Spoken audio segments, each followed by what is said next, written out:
I accidentally bring home a cancer diagnosis report I use as a prop on set. My usually cold contract wife, Vivian Sterling, asks me at dinner how many months I have left. I think she means our 5-year marriage contract, so I answer, a little over a month. She falls silent. Later I quietly go abroad to study. Half a year later when I come back, I hear from friends that Vivian has gone mad searching for her deceased husband. Alive, I want to see his face. Dead, I want to see his bones. Turn this city upside down if you have to, just bring him back to me. Miss Sterling, dinner is ready, we can eat now. But Vivian is still lost in that cancer diagnosis report, with no idea that it's just a prop from my drama. Vivian snaps out of it. On the table are 3 dishes and a soup, all her favorites, but tonight she has no appetite. After a few bites she looks up at me and asks, how much time is left? I freeze for a second, then realize she must mean the 5-year contract. A little over a month. This day, I have long prepared myself for. After all, when we got married, Vivian's secretary gave me a serious warning that Vivian chose me as her husband, not only because her family pressured her to marry, but more importantly, because my face looks somewhat like her first love who went abroad 5 years ago. In other words, I'm just a substitute after her first love left. And now, her first love is about to return, so her sudden question about the contract probably means she wants me to make room for him.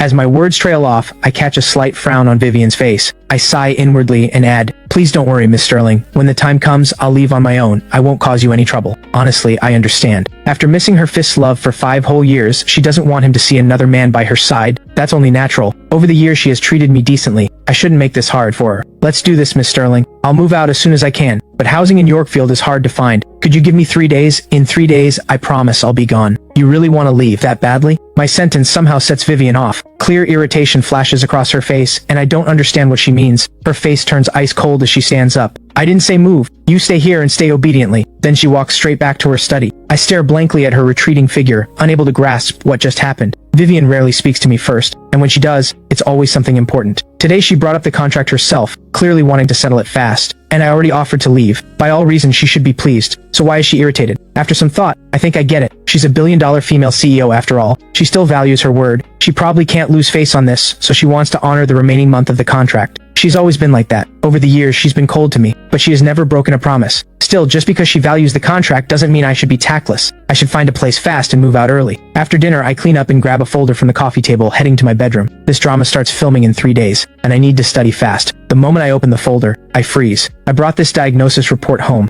This report is a prop for my character. Lily must have accidentally slipped it in with the script. After dinner, I sit at my desk and study the script carefully. I have always been very serious. No matter what I do, I give it 100%. The role Lily landed for me this time is only the 5th male lead in a low-budget web drama, but I still pour all my passion into understanding this character. Soon, it's 9 o'clock. I glance at my watch, get up, and head to the kitchen. Vivian is a workaholic, especially these past few years since she took over the family company. She has been so busy she often forgets to eat, which gave her serious stomach problems. After I learned this, I spent a fortune consulting renowned traditional Chinese doctors, bought stacks of medical books to study, and developed a medicinal porridge. It works like magic. Ever since Vivian started having this porridge, her symptoms have eased a lot. So every night, I make her a bowl. Even when she's away from home, staying at the office for long stretches, I deliver it rain or shine. 5 years. As an employee, I think I'm pretty qualified. The fragrant porridge is soon ready. I scoop a full bowl and walk to the study door. The moment I arrive, I hear Vivian's voice drifting out. She seems to be on a phone call. Her voice is unbelievably tender.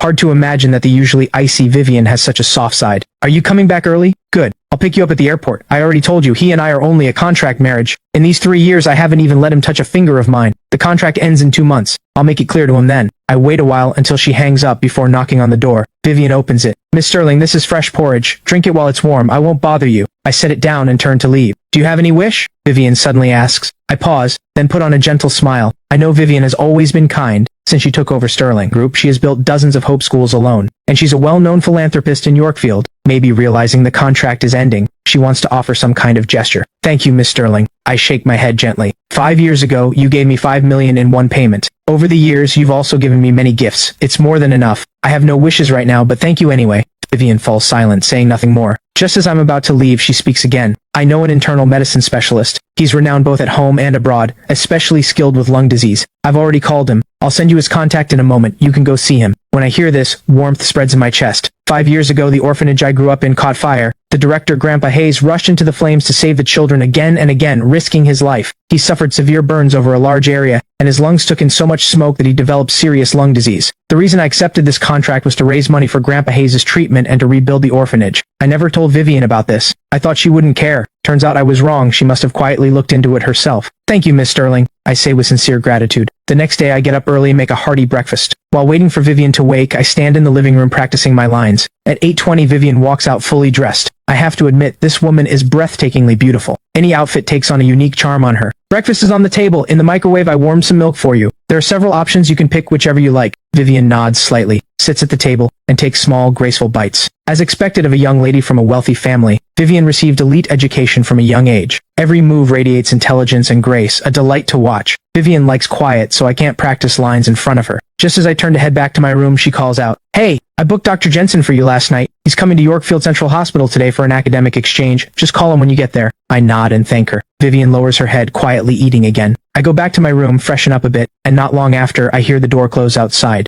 Vivian must have left for work. Once I'm ready, I head out to grab a cab to the hospital. The second I pull out my phone, a luxury white car pulls up in front of me. The window rolls down, revealing Vivian's exquisite face. "Get in, I'll drive you." I freeze on the spot. I know what this car means to her. Among Vivian's luxury fleet, this is the most ordinary one, but it was a birthday gift from her first love. Vivian treasures this car like nothing else. She doesn't care about her $10 million sports cars, but this one she pampers with extreme care. She can't bear a single scratch on it. She has never let any man sit in it, including me. "It's all right, Miss Sterling, I'll take a cab. If I scratch or stain it, I couldn't afford to pay you back." Vivian's brows tighten. I stammer, and under her colder and colder stare, I finally manage a thank you, and obediently get in. The inside of the car is eerily quiet, but then Vivian suddenly breaks the silence, and her words jolt me. "When was it diagnosed?" I think she means Grandpa Hayes. 2 years ago. Her brows knit slightly. "Why didn't you tell me sooner?" I'm puzzled. She's talking a lot today. She doesn't say this much. In a whole year. But thinking of her good intentions, I answer, "Miss Sterling, you're busy with work. I didn't want to bother you with these things." Her voice carries irritation as she says, "Even if this is a contract marriage, legally we're still husband and wife. You shouldn't hide things like this from me."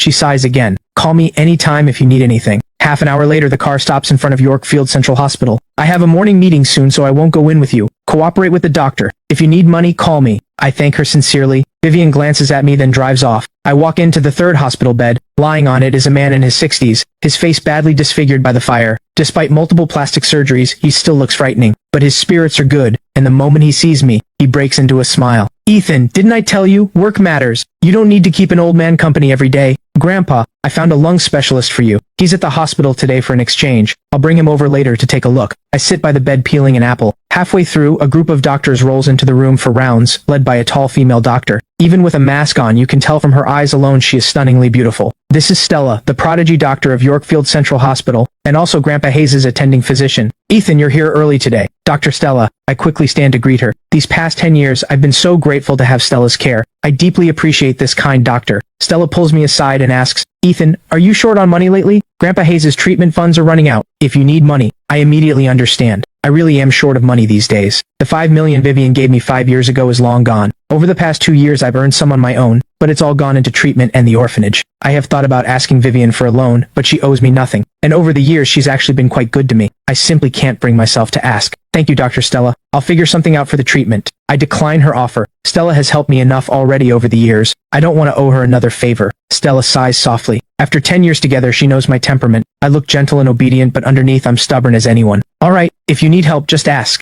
Unless you don't see me as a friend." "Of course you are. You're my only friend. You'd be the first I'd turn to." "Only friend?" Stella's face flushes behind her mask. She glances up at my face and her heart starts pounding wildly. "He's already gone and you're still staring. Careful your eyeballs don't fall out." A hand lands on Stella's shoulder. Startled, Stella turns around to see her best friend Kiki's teasing face. "What are you talking about?" Stella rolls her eyes at her. "Others might not know, but I do. Every time you look at him, your eyes practically melt." Kiki exposes her without mercy. Stella's bright face turns even redder. "Will you shut up? Between him and me, it's just a normal doctor-family member exchange. Nothing like what you're saying. Do you even believe that yourself? For 10 years you've taken care of Grandpa Hayes like he's your own grandfather. I've never seen a doctor treat a patient like that. Or maybe you've already cast yourself as his granddaughter-in-law? Honestly, Stella, if you really like him, just go for it. Who says it has to be the guy chasing the girl these days? He's a really good guy, super handsome, gentle, thoughtful. The orphanage has so many people, yet most of them just stop by briefly with a gift. Only he has cared for him faithfully for 10 years. Kiki says seriously, "In a society like this, guys with a conscience like that are rare. He may not have money, but your family does." A flicker of confusion passes through Stella's eyes.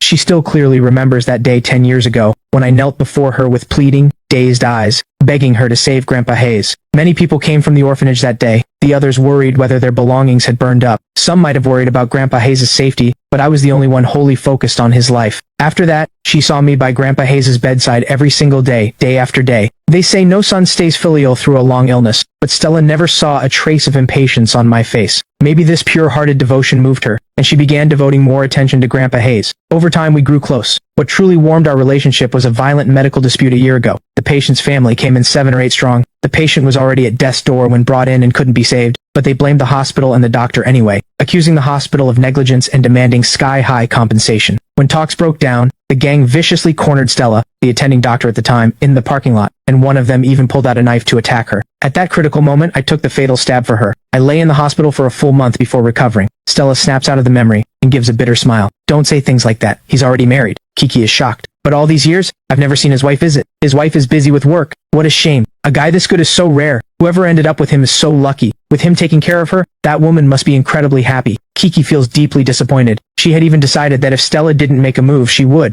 Who knew he was already married? Stella's heart is full of bitterness. Through the doorway, she sees my face inside the ward, laughing and talking with Grandpa Hayes, and she keeps losing herself in the sight. The day quietly passes. Because Vivian had called ahead, the appointment with Dr. Jensen goes especially smoothly. After the examination, Dr. Jensen tells me clearly that Grandpa Hayes' illness can be fully cured. It just requires an expensive surgery. Hearing this good news, my mood is great all day. Back home, Vivian still isn't back. That's normal. Out of the year, she's away from home more than half the time. Not just because of work, but because most nights she sleeps at the office. I know Vivian does this to avoid contact with me. She truly loves her first love beyond measure. For him, she keeps herself pure. In 5 years, aside from business, Vivian has never let any man get close, not even me, her husband on paper. Around 9 at night, I finish the porridge and take a cab to her office. Sterling Tower, a towering 80-floor commercial giant. Walking into the lobby, the interior shimmers in gold like a palace. I have to marvel at the wealth of Sterling Group, especially since Vivian took over. It has only grown more prosperous, more vibrant. Standing here, I feel small and humble, an unspoken inferiority creeping in. At home, facing Vivian, I never feel this way. But standing here below her company tower, I truly understand how vast the gap between us really is. Give me the thermal box. Tessa, her secretary, steps out of the elevator in high heels, coolly extending a slender, pale hand. Thank you. I hand the box over, and just as I'm about to leave, Tessa suddenly says, Damien's return has moved up. He may be back tomorrow afternoon. Damien is the first love Vivian has been thinking of for 5 years. To avoid misunderstandings, you should move out of Miss Sterling's home as soon as possible.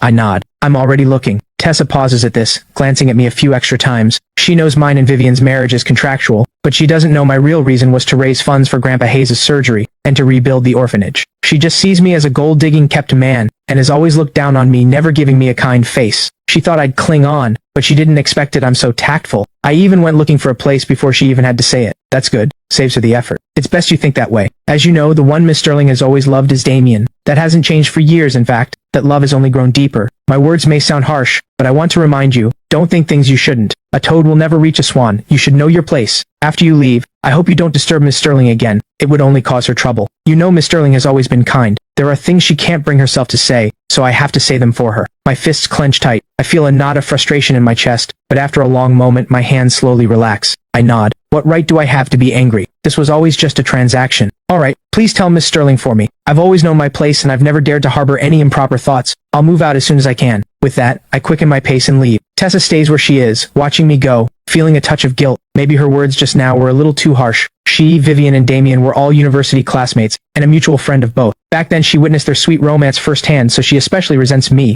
the gold-digging third wheel. What she just said was on her own initiative, meant to make me back off. Now this guy seems quite sensible. That's for the best, whether for me, for Vivian, or for Damien, it's the best outcome. On the way back, I realize I need to pack up and get out fast, so I go buy a large suitcase and start packing the moment I get back. By the time everything is packed, it's already noon. I'm not in a rush to leave. Either way, I should say goodbye to Vivian before I go. I wait until past 6 in the evening, but she still hasn't come back. I don't even know if she'll be back tonight. After thinking it over, I pick up my phone and send a message. Are you coming back tonight? After a long while, Vivian replies with a word, busy. I don't think much of it and write back, I've packed everything, I can move out tonight. I wanted to say goodbye in person, but if you're busy, I'll just say it here. The key and the porridge recipe are on the dining table. I won't be bringing you porridge anymore. I'm free the next couple of days. If you want to file the divorce papers, just let me know anytime. I don't expect her to reply. I put the phone down, give the house one last cleaning, and then drag my luggage downstairs. Looking back at this place where I lived for nearly 5 years, I feel a pang of melancholy. I lived here for so long, some attachment is only natural. This time, leaving, I probably will never come back in this lifetime. After a moment's thought, I open the door and step out. The instant I open it, I freeze. A terrifyingly dark face stands before me. My voice catches in my throat. I want to speak but can't. After all this time together, this is the first time I've seen Vivian wear an expression like this. She has always been elegant, cool, intelligent, like a fairy untouched by the mortal world. No matter how angry she got, she has never shown a face this ugly. It leaves me at a total loss. Did I do something wrong? I think it over carefully. Everything I did was according to her wishes. She wanted me to move out, so I moved out that very night. Why is she still angry? Could it be because I left without saying goodbye in person, that it's disrespectful? Either way, she's the boss. For an employee like me to quit by just walking out doesn't look right. A trace of embarrassment crosses my face. I'm sorry, Miss Sterling, I should have said goodbye in person, I apologize. I don't know why Vivian suddenly came back, but she's probably worried I might have taken something from the villa. After all, there are many valuable things inside, especially gifts Damien gave her. I've always noticed how much Vivian treasures those gifts. Like a watch worth tens of thousands, she bought a six-figure presentation case just to display it, placed right in the most prominent spot in her study, as if to gaze at it and remember him. Watches, paintings, and antiques worth millions and under are all over the house, none of them guarded against me. Now that I'm leaving, her concern makes sense, so I quickly say,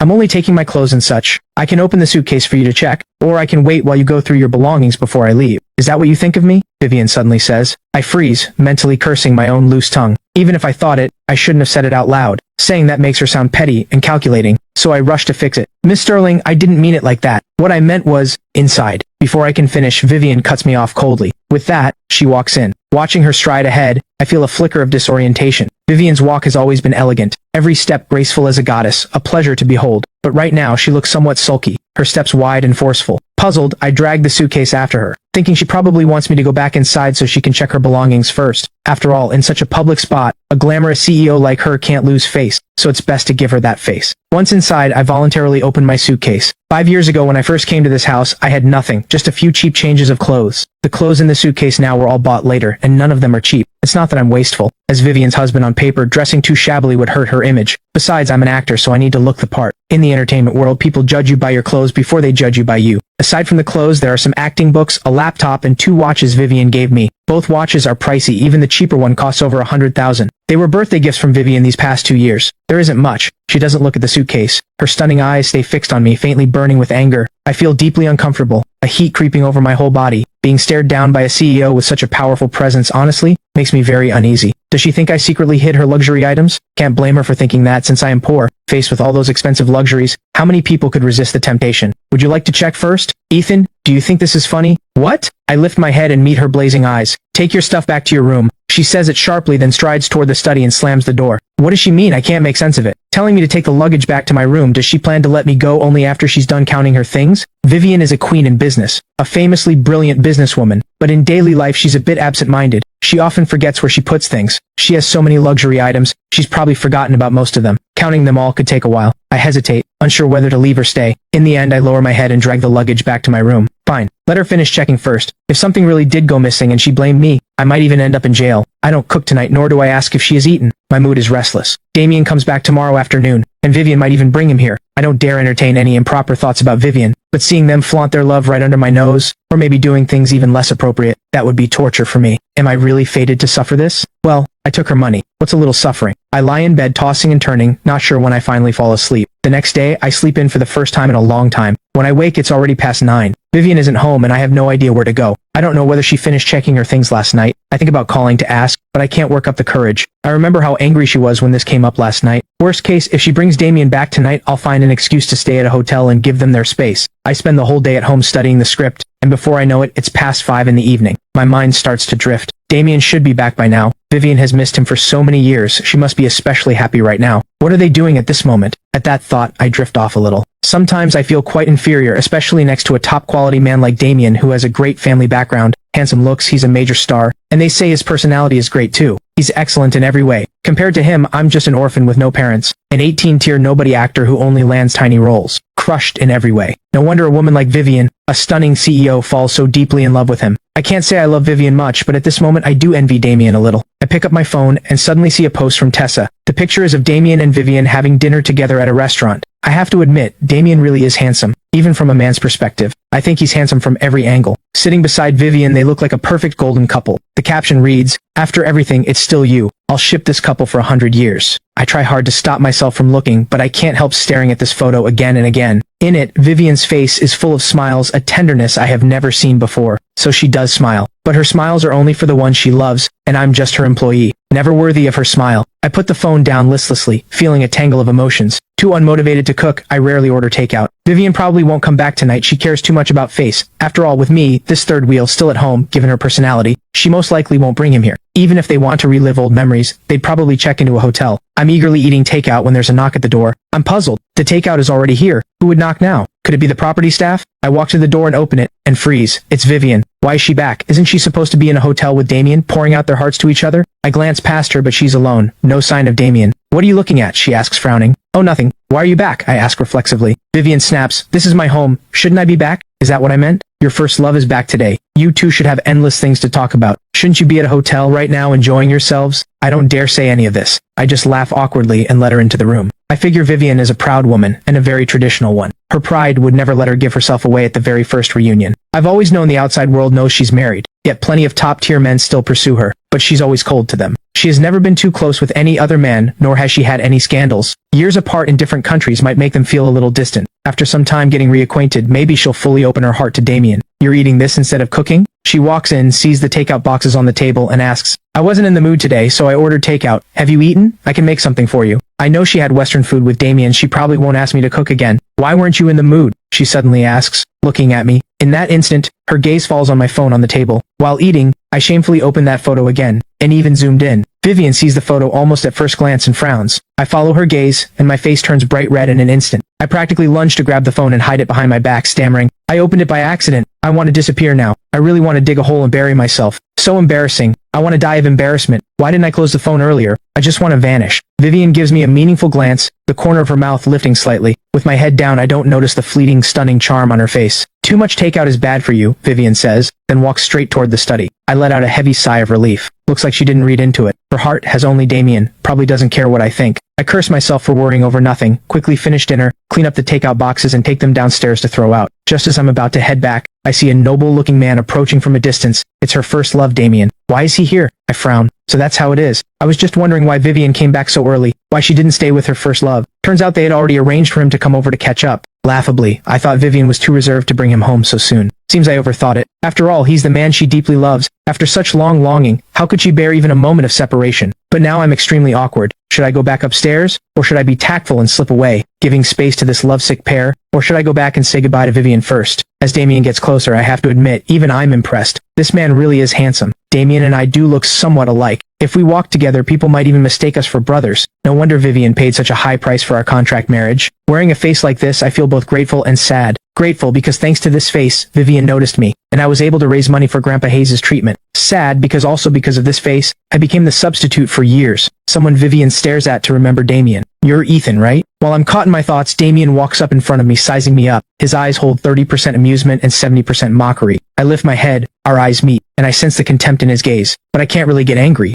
Either way, I'm just this man's substitute. He has the right to mock me. Since I took the money, I prepared myself long ago for humiliation. You're Mr. Damien, right? You're here for Miss Sterling, I'll take you up. I quickly put on a smile. Vivian is my employer, and this man is her boyfriend, half my employer too. As a proper employee, I need to do my job properly. Damien pauses, then smiles with amusement. Then thank you. I lead Damien upstairs and immediately go to tell Vivian. I take a deep breath, walk to the study, and knock. What is it? Vivian's cool voice comes from inside. Miss Sterling, your boyfriend is here. Silence. After a moment, Vivian opens the door, glances at me first, then walks frowning to the living room and immediately sees Damien on the sofa. Why are you here? Vivian smiles faintly and walks over to sit beside him. I'm stunned. Wasn't this arranged? Vivian, Tessa told me you moved into a new place these past few years, so I came to see it. Nice decor. Damien, it's your first time here. Let me show you around. Sure. The two stand and begin walking around. When they reach the door of my room, Damien asks in delight, natural minimalist style, my favorite. Vivian, was this room originally meant for me? And this Bosendorfer grand piano? I remember I only mentioned in passing that I liked it. I can't believe you actually bought one. Vivian, you're so good to me. I happened to come back just after slicing fruit and overhear their conversation. I'm a little stunned. So this room was decorated according to Damien's taste. Actually, I like it too. Simple, understated, beautiful, especially that piano. I am not from this world. In my previous life, I was also an orphan, raised by a poor grandfather, and I worked my way into a top music conservatory through my own effort. So I have a deep love for music. After I transmigrated into this world, the first time I saw this piano, I fell in love instantly. Every day while Vivian wasn't home, I would play for a while. Unfortunately, one afternoon she came back early to grab a document and caught me playing the piano in the room. I still remember how her face turned so dark it looked like a storm was about to break, and her voice carried a sharp edge of fury. Who said you could touch this piano? Without my permission, you are never to touch it again. At the time, I thought she was just afraid I'd damage this expensive piano. I kept apologizing and promised never to touch it again. Only now do I understand. This piano was bought for her first love. It belongs to him alone. After sitting on the sofa in a daze for a while, Vivian and Damien come back. I stand up. Mr. Damien, please have some fruit. Miss Sterling, I have something to do tonight. You two chat. I'll head out. I quickly go back to my room, grab a jacket, and get ready to leave. Looking at this situation, Damien might even stay overnight. I'd better slip away fast. Better than staying here and being an eyesore. Where are you going? Vivian suddenly fixes me with an unfriendly stare. What could you possibly have to do? I feel a knot of frustration. I'm giving you two space. What more do you want? Do you really need me here as a third wheel to feel comfortable? I have no idea what's on this woman's mind. For a moment I can't come up with a good excuse, and just stammer. Her voice grows colder. Sit right here. I freeze in place. Vivian, since Mr. Ethan has somewhere to be, just let him go, Damien says with a smile to diffuse the situation. I let out a breath of relief and throw him a grateful glance. Honestly, I may be a proper employee who follows every reasonable request from my employer, but watching people flaunt their love right in front of me, even eavesdropping by the wall, I really don't have such a weird hobby. The moment I turn to leave, Vivian shouts again. Stop! My foot, just about to step out, freezes again. Damien, it's getting late. Why don't you head back early and rest? She puts on a gentle face, speaking softly. Damien is taken aback, almost in disbelief. He came tonight planning for something to happen, even bringing a pack of protection in his pocket. He never expected that, less than half an hour in, Vivian would actually show him the door. And yet, her next words leave Damien completely speechless as she adds tactfully, I have a morning meeting tomorrow. I need to spend tonight going over some materials. Once she says that, Damien can't insist. He stands and nods. Right, work matters. Oh, by the way, are you free tomorrow? I'd like to take you to a movie. Some other time. Tomorrow might be busy. I have several meetings. Damien pauses again, hesitating a long time before slipping into his signature smile. Alright, I'm back for good this time. We'll have plenty of chances. Damien leaves. Before he goes, he gives me a long, deep look. The coldness in his eyes sends a shiver through me. This guy really hates me now. I'm speechless. Vivian rejected him. What does that have to do with me? Didn't he see I was about to give them space? This makes me realize I have to stay far away from these two, or there's no telling how much more trouble is ahead. With that thought, I can't help asking cautiously, Miss Sterling, did you finish counting your things? Vivian's face immediately turns cold. Counting what? Your belongings. I haven't yet noticed her growing colder, and keep talking. I'm poor, but I'm really not that kind of person. You can search everything, nothing should be missing. Before I can finish, a wave of cold suddenly rolls through the room. I freeze for a moment, then look up and meet Vivian's gaze, looking ready to kill. Do you think you're being funny? No, I'm not. I can't figure out what's on this lady's mind. What I said is good for everyone. You finish checking, I leave early, everyone's happy, you win, I win.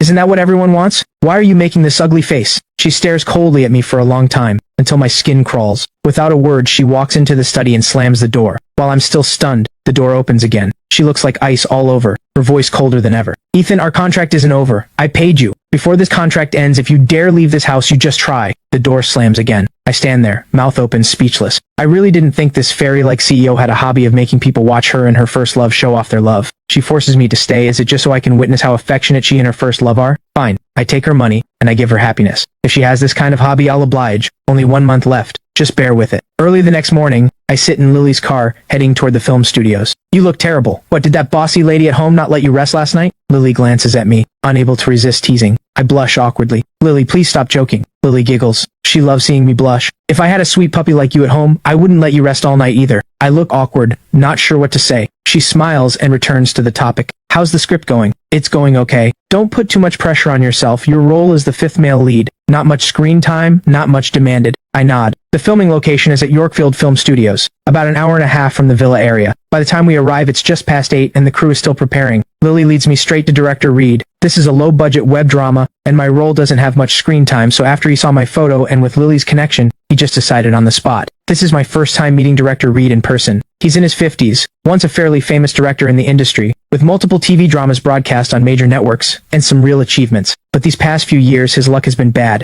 Every project flops, and gradually no one wanted to work with him. He had to switch to web dramas. But the connections he built over the years are still there. His eyes, hidden behind thick lenses, look me up and down, carrying a quiet authority. Not bad. Good potential. Even more handsome than your photo. Director, you flatter me. I'm just a newcomer. Please give me your guidance and feedback. I quickly respond with humility. Of course. Lily and I go way back. The people she brings can't go wrong. Young man, act your heart out. There will be plenty of opportunities ahead. Director Reed pats my shoulder encouragingly. While we're chatting, a sudden commotion breaks out among the crowd outside. Oh my god, it's Damien. It's actually Damien. I'm finally seeing Damien in real life. So handsome. Why is Damien heading toward our set? Is he joining this drama? Wasn't Wade already cast as the male lead? Damien is such a big name he's actually appearing in a small-budget web drama. The director is so amazing. Hearing Damien's name out of nowhere, I freeze. Then I see a tall, slender young man in dark sunglasses surrounded by 7 or 8 assistants and bodyguards walking onto the set. He wears a sharp, custom-tailored suit that gives him an imposing A-list presence. It really is Damien. Pink hearts practically pop in Lily's eyes. She clearly likes Damien's type too.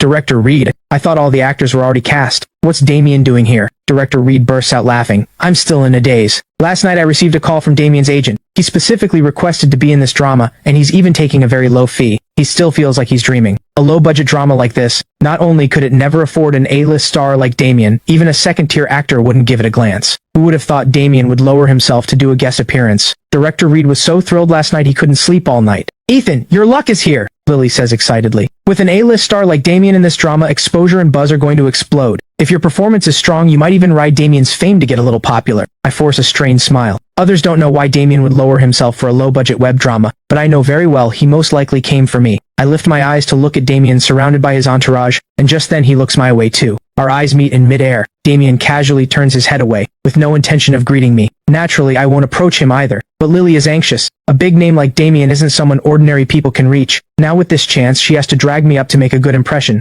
I want to refuse, but Lily pulls me forcibly in front of him. Hello, Mr. Damien. I'm Lily, an agent from Skyline Entertainment. This is my actor, Ethan. He's the 5th male lead in this drama. She quickly winks at me, and I force myself to greet him. Hello, Mr. Damien. Damien's eyes, hidden behind sunglasses, hold a hint of amusement. He just gives a brief answer. Mr. Damien, Ethan is a newcomer. Please give him your guidance from here on. Seeing me unable to push for it myself, Lily has to do it herself. Young people shouldn't always think about shortcuts. Polish your acting, strengthen your professional skills. Nothing beats that. Damien's tone is cold, his words sparing nothing. The moment he says this, the set goes cold. Everyone turns to look at me in shock. In the entertainment industry, people usually keep up appearances, maintaining harmony. A face-to-face criticism like Damien's is extremely rare. How did this Ethan offend Damien? Everyone steps back a few paces from me, afraid that getting too close might anger Damien, the A-lister. Lily stares in disbelief, as if she never expected this outcome. Only after Damien walks away does she anxiously turn to me. Ethan, did you offend him? He's a huge star. When did I ever get the chance to offend him? I raise an eyebrow. As an employee, I don't want to make Vivian's business known to the world. Moreover, Damien is a major star. The slightest rumor would explode citywide.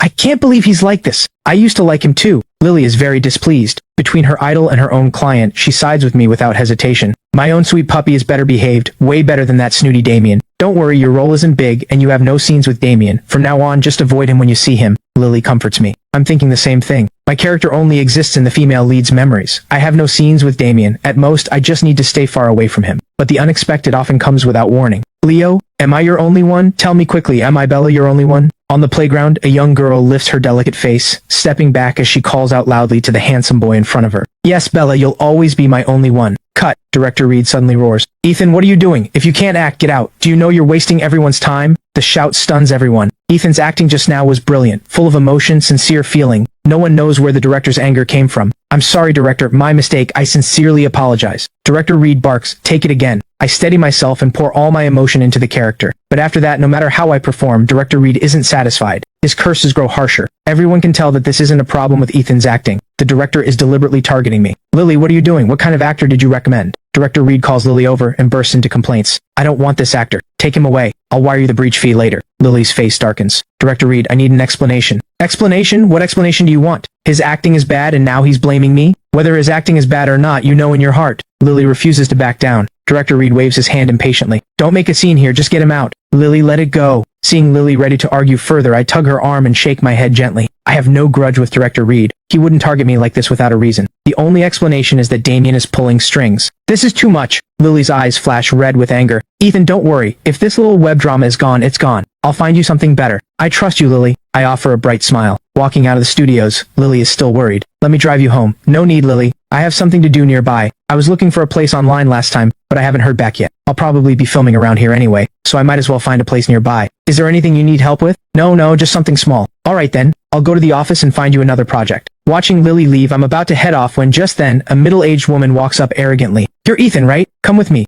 Mr. Damien wants to see you. I don't agree. Before today, I had no ill will toward Damien, even though he's the one Vivian holds in her heart. But what Damien did today truly disgusts me. I may be even-tempered, but that doesn't mean I have no temper. Are you deaf? Come with me now, the middle-aged woman yells, pointing at me. A good dog doesn't block the road. I walk past her and prepare to hail a cab. Hearing this, the woman's face goes green with rage. She She grabs my arm. Who are you calling a dog? Let go. My face turns cold. And if I don't, what are you going to do?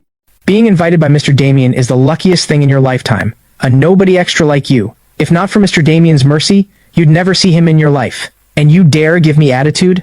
Wendy. Damien walks over. Mr. Damien, this guy doesn't know what's good for him. He actually refused you. The middle-aged woman glares at me with resentment.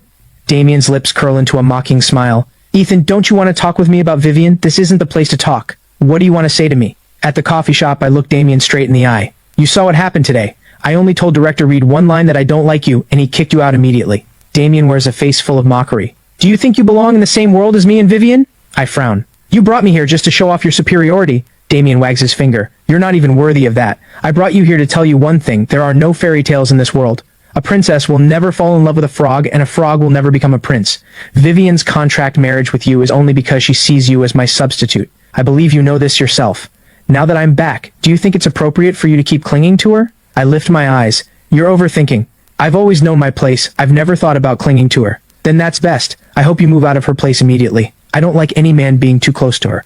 I'm already looking for a place. Damien smiles and lights up his phone, pushing it in front of me. This is the chat between me and Vivian today. Take a look. I have no idea what he's trying to do. I lower my head and look at the chat. Are you waiting until the contract ends to make him leave your house? His health isn't good, you know. You haven't developed feelings for him, have you? After all, he is handsome. No, we're only contractual. I'm not heartless either. He has taken care of me for 3 years. If you really don't want him to leave, I can understand, but it would make me uncomfortable. I'll find a time to make it clear to him. Don't overthink it. To me, he's just a roommate I've shared a house with for years, nothing more. After reading the whole page, I have no interest in scrolling further. I push the phone back, a hard-to-describe feeling rising in my chest. A roommate, huh? That's really what it was. For 3 years living under one roof, we rarely spoke. It was always me one-sidedly taking care of her. While she only gave me 2 watches on my birthday, she never said a single word of care. Even a real roommate of 3 years wouldn't be so distant as to never offer a word of concern. Between the lines, I sense Vivian's hesitation. She wants me to leave, but her sense of decency won't let her open her mouth. I don't know why, after I have offered to leave so many times, she refuses. What is she thinking? Or maybe my resolve isn't strong enough. This time I'll just leave without saying goodbye. I'll tell her after I've already moved. Maybe this is exactly the ending she wants.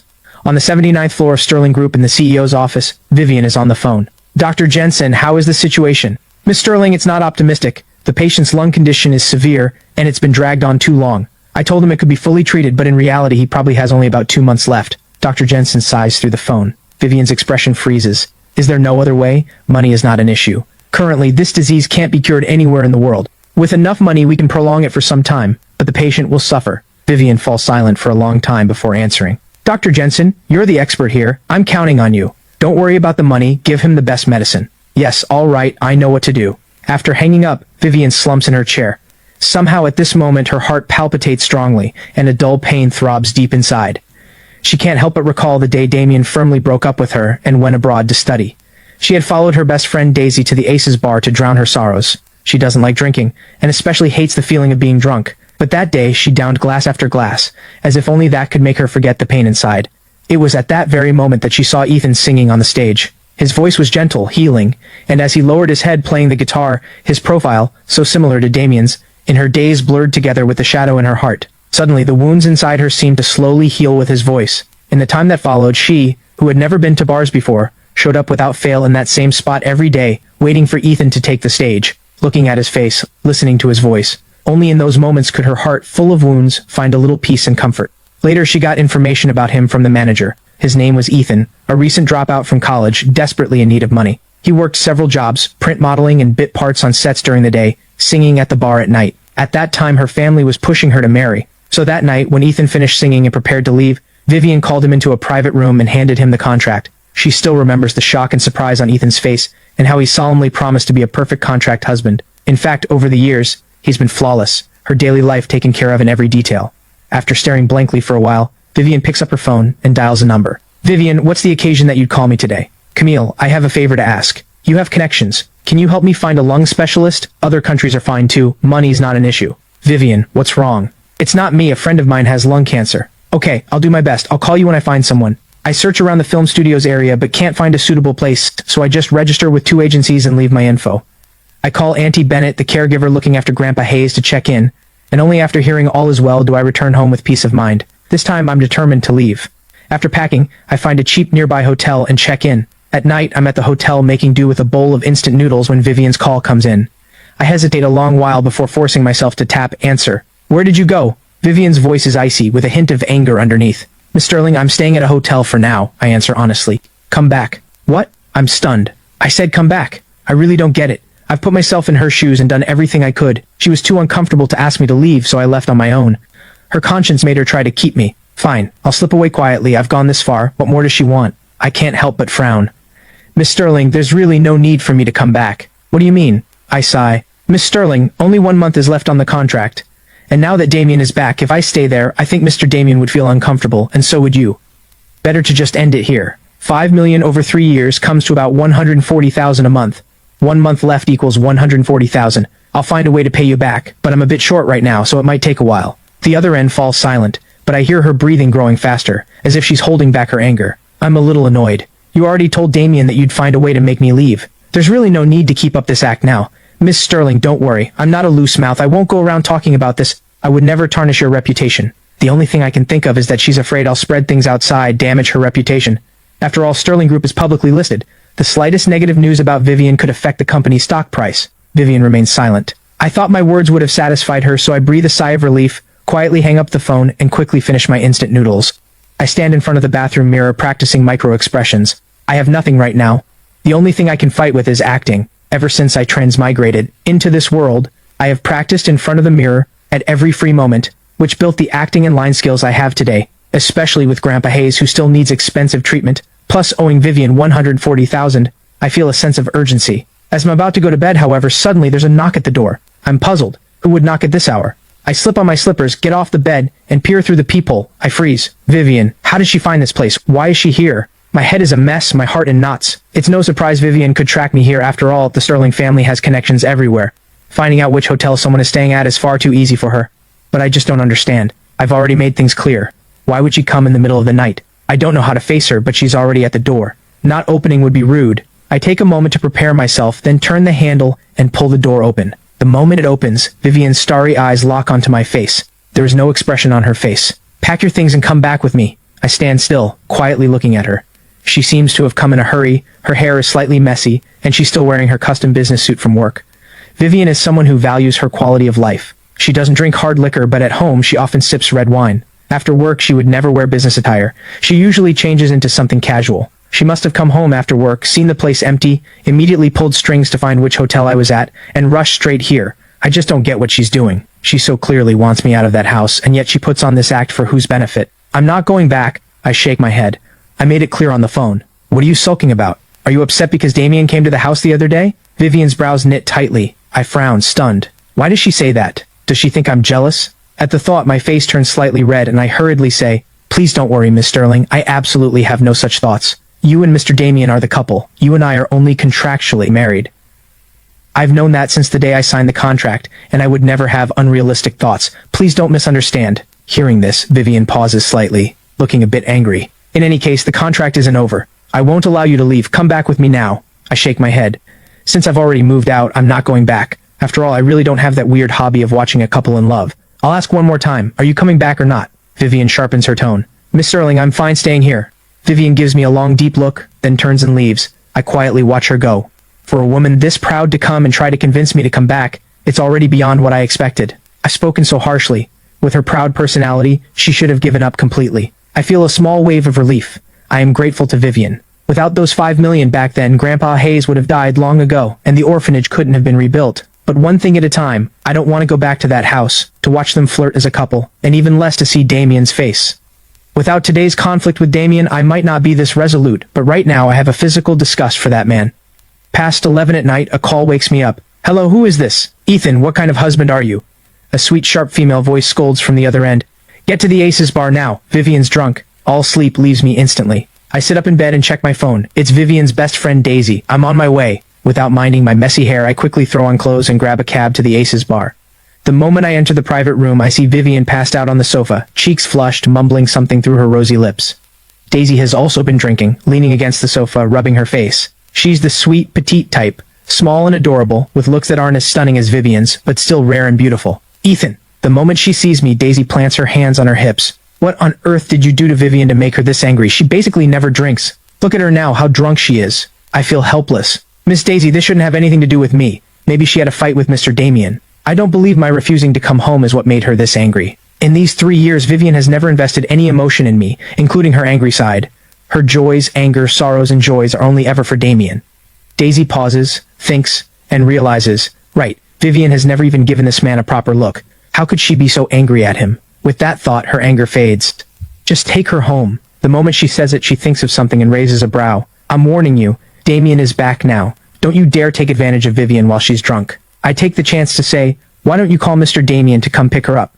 I called him. He has an event tonight and can't get away. There's no other choice. Vivian is this drunk, I can't just leave her. Miss Daisy, if you don't trust me, you can come back with me. There are plenty of rooms at the house, you can stay overnight. Daisy thinks it over and nods. Fine, I really don't trust you. I let out a bitter smile, walk over to Vivian, and easily scoop her up bridal style. Vivian is tall but very light, maybe about 100 pounds. On top of that, since I'm aiming for the entertainment industry, I work out every day in the third-floor gym, keeping a fit physique, 8-pack abs, packed with strength. I find Vivian's car in the parking lot and skillfully drive toward the villa area. Ethan, your contract with Vivian is almost up. Daisy in the backseat rubs her aching head and suddenly asks, yeah, 1 month left. Now that Damien is back, what are you thinking? I know what she means. I already moved out. You moved out? Daisy is shocked, looking at me in disbelief. Yeah, staying at a hotel for now. I'll move once I find a place. Daisy stares blankly. Are you really okay with it? Vivian has billions. Even if it's a contract marriage, you two registered legally. Are you really willing to take nothing and just leave her like this? I smile. What's there not to be willing about? None of it was ever mine. On the contrary, Miss Sterling has taken great care of me. Without that money back then, I don't know where I'd be now. A person should have a conscience. She has been so good to me. The least I can do is not make things hard for her. After a long while, Daisy finally says, it's best you think this way. Think too much, and the only one who suffers is you. Back at the villa, I carry Vivian to the bedroom and lay her down, then expertly go to the bathroom, bring a towel to wipe her face, and immediately head to the kitchen to make hangover soup, patiently spoon-feeding it to her. Daisy stands beside me, watching in amazement. Do you take care of Vivian like this often? I smile. She's my employer. She gave me $5 million. I have no way to repay her, so I can only do the small things I'm capable of, so she doesn't have to worry about these trivial matters when she's home. Daisy pauses. Just then, Vivian's face suddenly changes, and she vomits over the edge of the bed. I don't have time to dodge, and the vomit covers me. Even the most beautiful woman vomiting is hard to describe. A foul smell fills the whole room. Daisy, standing beside me, gets some on her too, screams, and quickly steps back. By the time it's all done, it's past midnight. I don't even remember falling asleep. The next morning, I just finished making breakfast when Vivian and Daisy come out together, freshened up. You're up. Come have breakfast. I'm bringing the breakfast out from the kitchen, the beautifully plated meal. Ethan, did you make all this? Daisy stares at the table in shock. A plate of osmanthus cakes, shaped like hearts, decorated with fresh flowers, a plate of durian pastries carved into various little animal shapes, and a bowl of lean pork congee, the aroma reaching you from far away, making your mouth water. She really didn't expect I had such impressive cooking skills. Miss Daisy, it's nothing special. Just a few simple dishes. Vivian looks at the exquisite breakfast on the table, her eyes complex. Over the years, I have often made all sorts of breakfast for her in creative ways. She used to take it for granted, thinking nothing of it. Now thinking back, even hiring a 5-star chef wouldn't guarantee this kind of treat every day. This is so good! Ethan, did you study cooking before? Daisy sits down, picks up an osmanthus cake and takes a bite. Her big eyes curl into crescent shapes. No. I used to cook for the kids at the orphanage.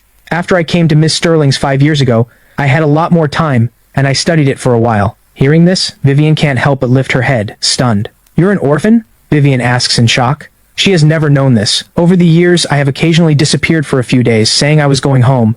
She thought I had family. She never expected I was actually an orphan. Vivian's heart is in turmoil. Just how little attention has she paid to this contract husband?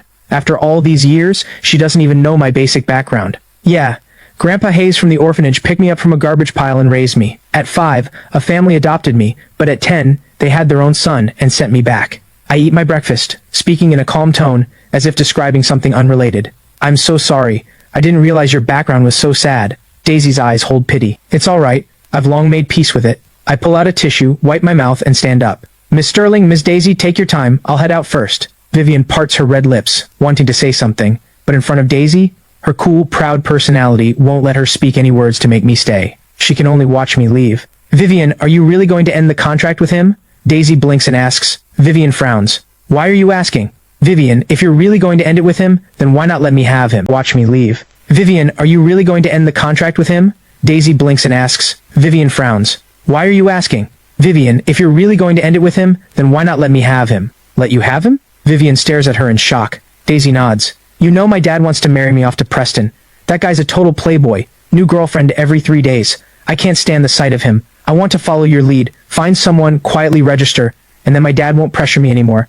I think he'd be a good fit. Vivian suddenly feels her heart skip a beat, her throat going dry. Come on, Vivian. You wouldn't happen to be reluctant, would you? Seeing her silent, Daisy continues. You already have Damien. Damien and I, Vivian wants to explain something but on reflection decides not to. Daisy, you're not suited for him. Why? Isn't it just a contract marriage? I'm not actually going to fall for him, just use him as a shield. What's so unsuitable about that? Daisy is confused. Vivian pauses a few seconds. He's sick. Late-stage lung cancer, he might not live past 2 months. Daisy shrieks, her eyes wide. How could that be? So you two really aren't suited. Besides, your dad has met him. Even if he weren't sick, your dad wouldn't believe it if you brought him home. Daisy is stunned. My gentle, sunny smile keeps surfacing in her mind. Ever since the day she met me, I have always been like this, warm as a spring breeze. She didn't think much of me before, barely ever gave me a kind look, didn't even bother to speak with me much. But no matter how rude her attitude from beginning to end, I always greeted her with a smile and respectfully called her Ms. Daisy. Whether out of pity or something else, at this moment her chest feels tight, and even the exquisite breakfast on the table becomes tasteless. In an ordinary ward at Yorkfield Central Hospital, I'm massaging Grandpa Hayes' body. Long-term bed rest has severely weakened his muscles. The caregiver hired every few days doesn't have much strength, so I come over every 2 days to give him a massage. After the massage, Grandpa Hayes falls into a peaceful sleep. I take the kettle and head to the hot water room. At the corner, 2 familiar figures approach. Vivian, thank you for taking time to come to the hospital with me. Don't mention it. Are you feeling better after the intravenous drip? Much better. By the way, it's already noon. Let me treat you to lunch. You can't refuse again, otherwise I'd feel terrible for taking up your whole morning. My steps pause. The 2 of them happen to look up in my direction. Our eyes meet in the middle. Vivian is a little surprised to see me, and Damien's lips curl into an amused arc. I don't say hello either, just nod lightly to Vivian, and continue toward the hot water room. Vivian thinks for a moment, then catches up. Miss Sterling, can I help you? I ask gently. Are you feeling better? Thank you for your concern, a little better. Vivian nods. If you need money, call me. I bow to thank her. Move back. What? I pause briefly. Move back in. Conditions out there can't compare to the villa. I'm not lacking that few $100,000. You don't need to sulk over this.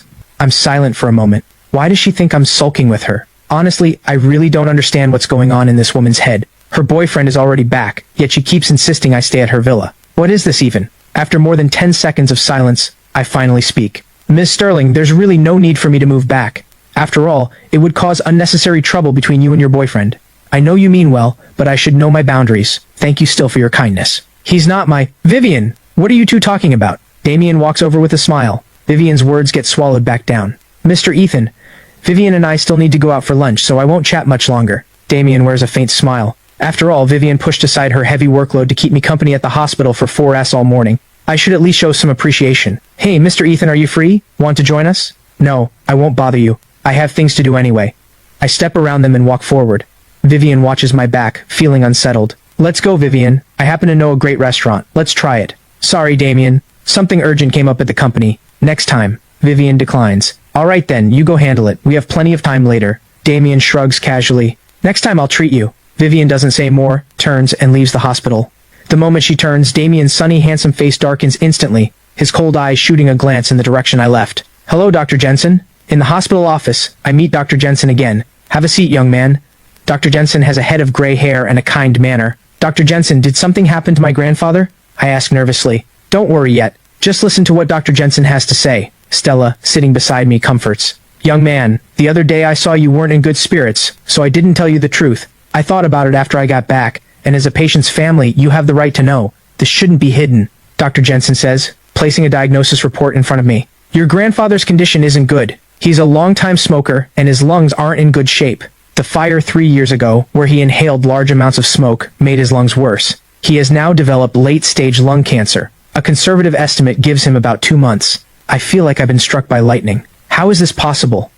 Dr. Jensen, when Grandpa Hayes was hospitalized before, we did full-body checkups and found no signs of cancer. Stella's face goes pale. Was your main focus before on the burn treatment? Dr. Jensen asks. Stella nods. She's a burn unit doctor and isn't very skilled in internal medicine. No wonder. Mr. Hayes has been hospitalized for a long time. You probably only did a full checkup when he was first admitted, and the rest of the time focused on burns. Dr. Jensen continues.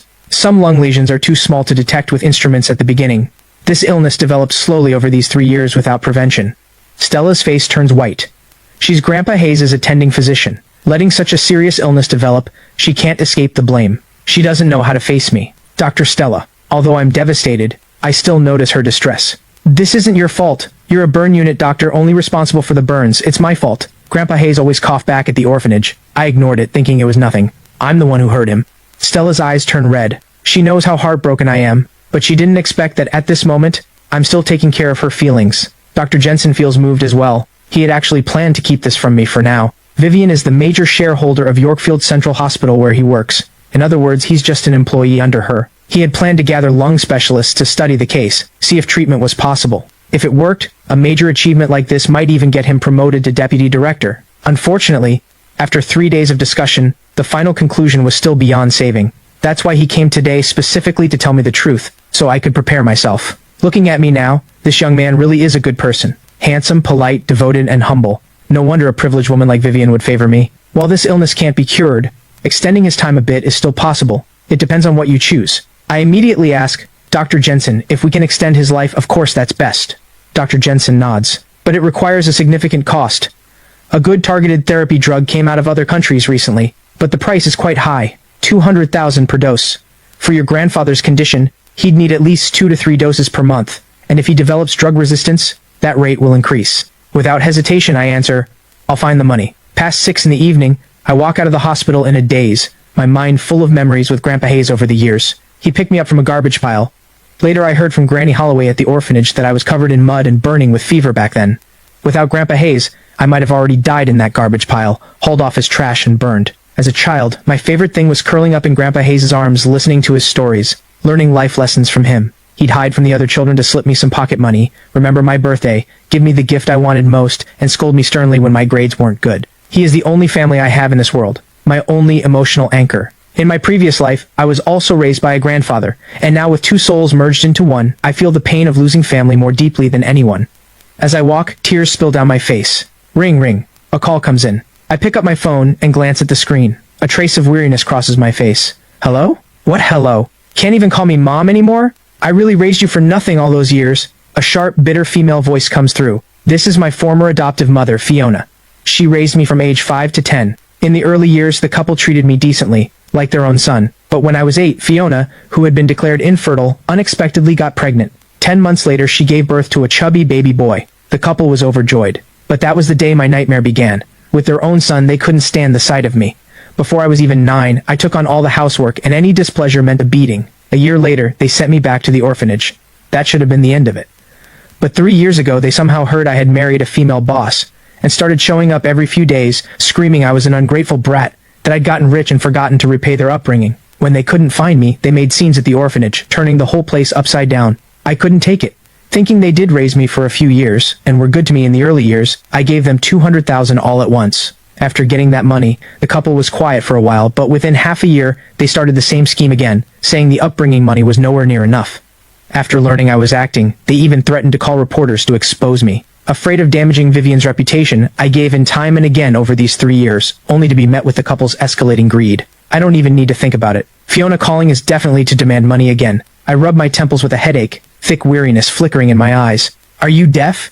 Your younger brother is about to take the college entrance exam, and he'll definitely get into a good university. There isn't a single penny at home right now. Wire me 200,000 immediately for your brother's tuition. Fiona speaks in a commanding tone. I sigh. Fiona, I really don't have money. Bullshit, don't think I don't know. That CEO woman you married is worth billions. You can't even cough up 200,000? Are you even human? If I hadn't adopted you back then, you would have starved to death. Fiona snarls. I already told you, she and I are only contractually married. I'm just an employee under her. Do you really think a woman of her status would fall for an orphan like me? I continue wearily. And my contract with her is almost over. I really have no money right now. Grandpa Hayes is seriously ill, and we still need a lot of money to save him. Fiona, I'm begging you. I've given you at least $1 million over the years. You built a villa, bought a luxury car. Please leave me alone. The moment Fiona hears this, she shrieks at the top of her lungs. You brat, don't even think about lying to me. I know rich women in the city love finding boy toys. That CEO definitely keeps you because of your looks. Telling me you have no money?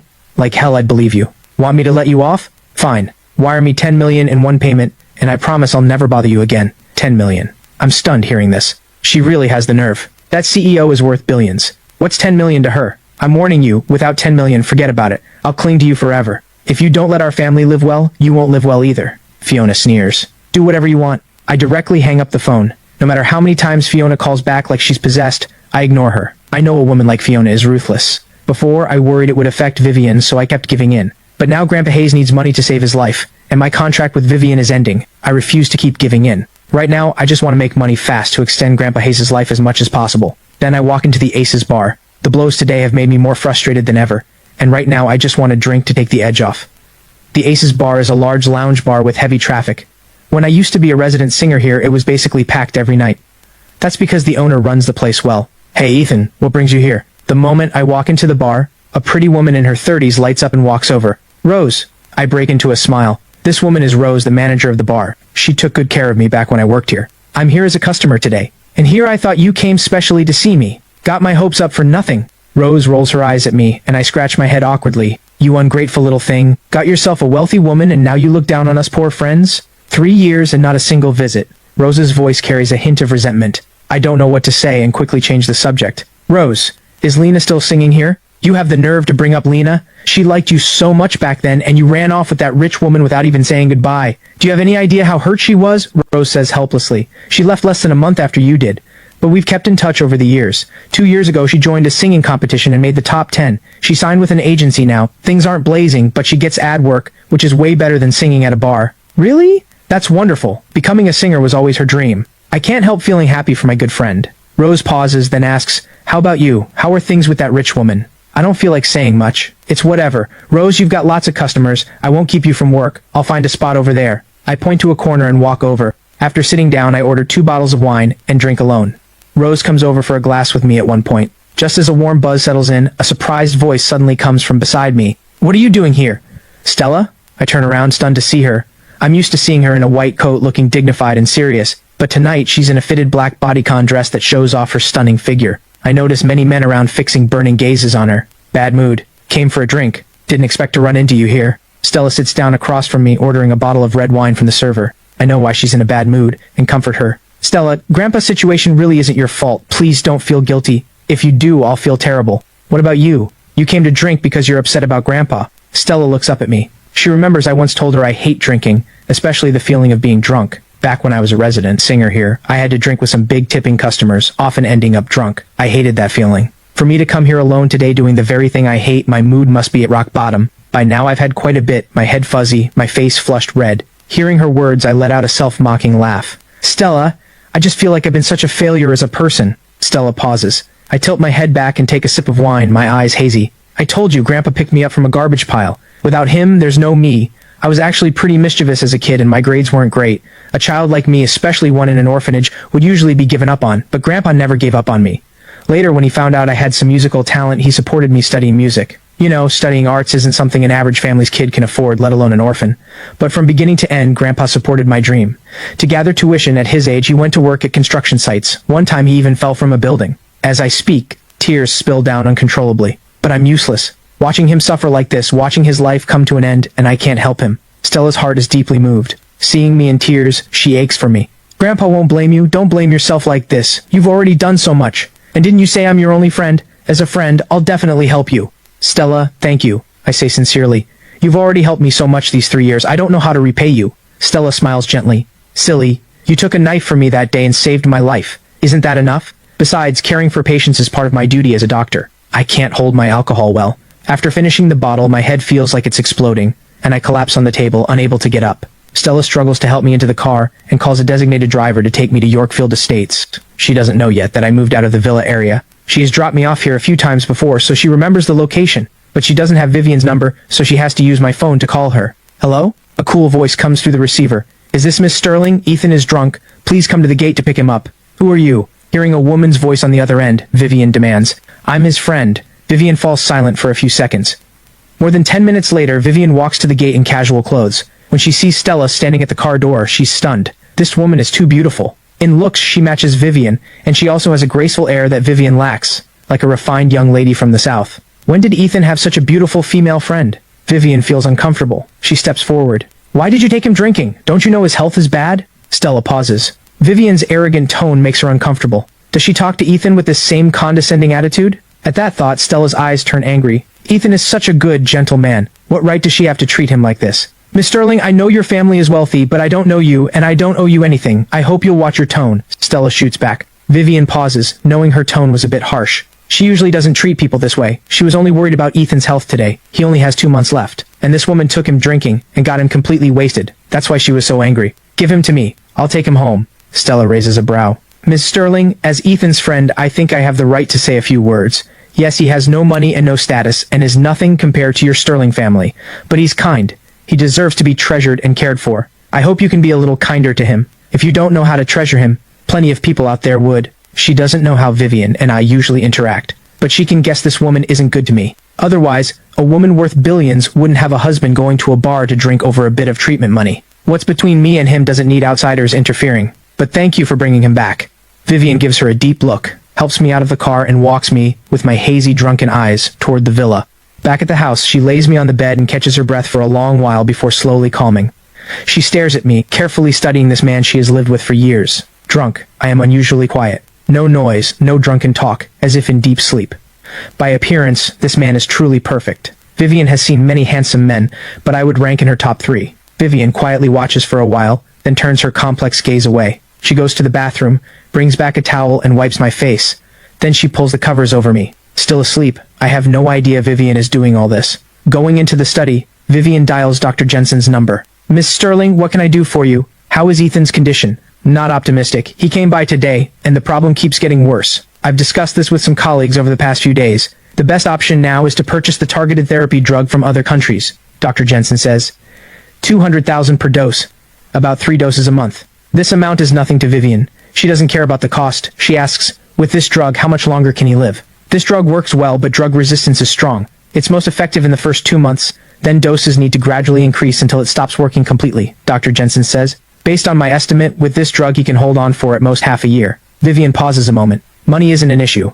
If you can keep him going longer, I'll remember this favor. Don't worry, Miss Sterling. I'll do my best. After hanging up, Vivian rubs her temples wearily, and can't help walking into the room to watch me a while longer. A few minutes later, she makes another call. Go to the hotel, room 308, pack everything up and bring it to my villa. Less than an hour after the call, Tessa brings back the luggage I left at the hotel. She asks, puzzled, Miss Sterling, since he left on his own, isn't that the best outcome for you and Damien? Why? Vivian hasn't told anyone about Ethan's illness for now and doesn't want it to become public. I gave him $5 million. Before the contract ends, he doesn't go anywhere. Hearing this, Tessa is even more confused. $5 million. Vivian spends millions on a single shopping trip. Would she really care about $5 million? Tessa stares at Vivian strangely. Miss Sterling, you wouldn't happen to— Enough. You can go back now. Vivian cuts her off before she can finish. Tessa pauses, hesitating for a moment, then says, Vivian, you and Damien have finally come together after all this time. You've waited so many years for him. Now that he's back, if you keep entangling with Ethan, Damien won't be happy. Vivian shoots her a glare. You're talking more and more lately. Do I need you to tell me what to do? Go back. After Tessa leaves, Vivian stands in the living room in a daze for a while. She loves reading Western literature, and especially admires the idea of a platonic soulmate. In college, Damien pursued her intensely. At the time, Damien was a campus heartthrob, handsome, from a wealthy family, talented and adored by girls. Vivian also liked him somewhat. Unable to resist his persistent pursuit, she agreed, but she made him agree to no physical contact, only spiritual connection. If one day she truly believed they were right for each other, she would give him everything. At first, Damien agreed readily, but after graduating, he could no longer stand a relationship where he could look but not touch. He gave her an ultimatum: either go to a hotel together or break up. After Damien left in anger to study abroad, Vivian reflected on whether she had gone too far. After all, in today's society, where do you find someone who dates for over a year and doesn't even let her boyfriend touch her? The more she thought, the more she felt she owed Damien. She had planned that when Damien returned, if they still loved each other, she would give him everything. But the day Damien came back, the moment she saw him at the airport, even though his face was more handsome than before, more refined, she didn't feel the joy she had imagined. Vivian has a cool nature, and during that year of dating Damien, they spent little time together. Most of the time Damien was away filming, so she's actually slow when it comes to romance. Even now, she doesn't really know what she feels for Damien. Maybe a bit of affection, or maybe just the old obsession and a sense of guilt toward him.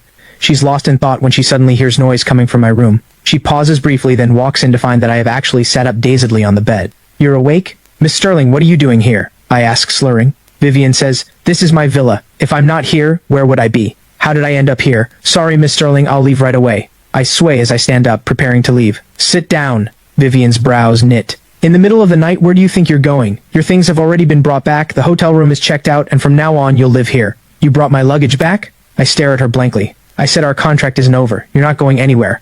At least this month you stay here and stay obediently. Vivian's tone is firm. If you dare move out again without a word, you just try me. My head is spinning. Looking at the stunningly beautiful woman fueled by alcohol, anger surges in me. What right do you have to do this? Vivian pauses, as if shocked that I, usually obedient as a kitten, would dare lose my temper at her. Isn't I spent $5 million on you enough? Vivian, don't push me too far. I have dignity too. What right do you have to humiliate me like this? What right? I shout. I already said I'd return your $140,000. What more do you want? Do I really have to stay here to satisfy your little hobby?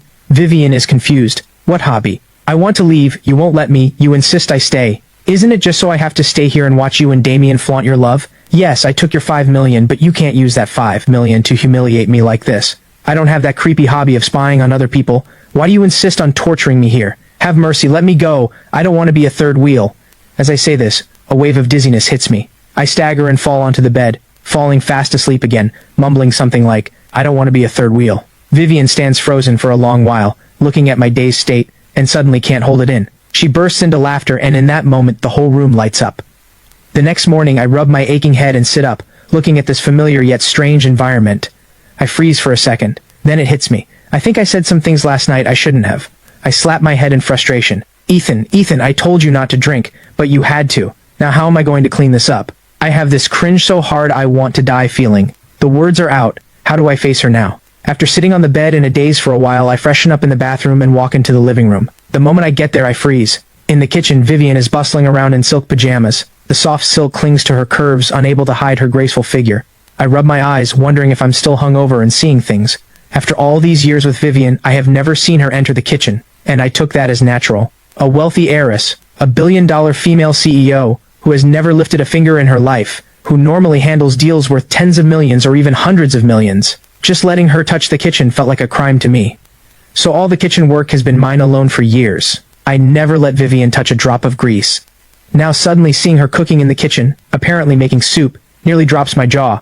For a moment I wonder if someone put a spell on her. But to be fair, Vivian cooking seriously doesn't look as icy as usual. Her features look soft, a slight smile at the corner of her mouth. Her whole body seems to radiate gentle, graceful light. Truly, a focused woman is the most beautiful. Vivian seems to hear the noise outside. She turns and sees me standing there like a complete idiot, eyes wide staring at her.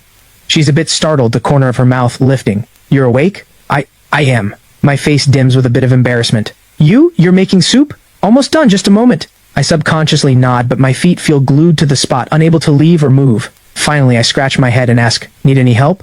No, almost ready. Alright, I'll set the table. Soon I'm sitting at the table drinking bird's nest soup, Vivian served personally. A flicker of daze crosses my face. The soup tastes ordinary, which is normal. Vivian is clearly a beginner, and this pot was probably made following an online tutorial. The taste isn't anything special, but I still drink it with gusto. Soup personally made by a stunning CEO isn't something anyone gets to taste. With that status attached, this bowl of soup seems much tastier. While drinking, I can't help sneaking a glance at the bright-eyed Vivian across from me, thinking that since I already let everything out last night, I might as well lay things out clearly. Miss Sterling, I'll move out after breakfast. Vivian doesn't even lift her head. She only took one sip of the bird's nest soup before putting it down, probably finding it bad. Now she's holding her phone reading financial news. Seeing she doesn't respond, I continue. I've put a deposit on a place with an agency near the film studios. I should hear back in a day or two. At this, Vivian suddenly lifts her head and coldly says, have I treated you badly in these 3 years? I quickly say, Miss Sterling, I'm grateful for your care.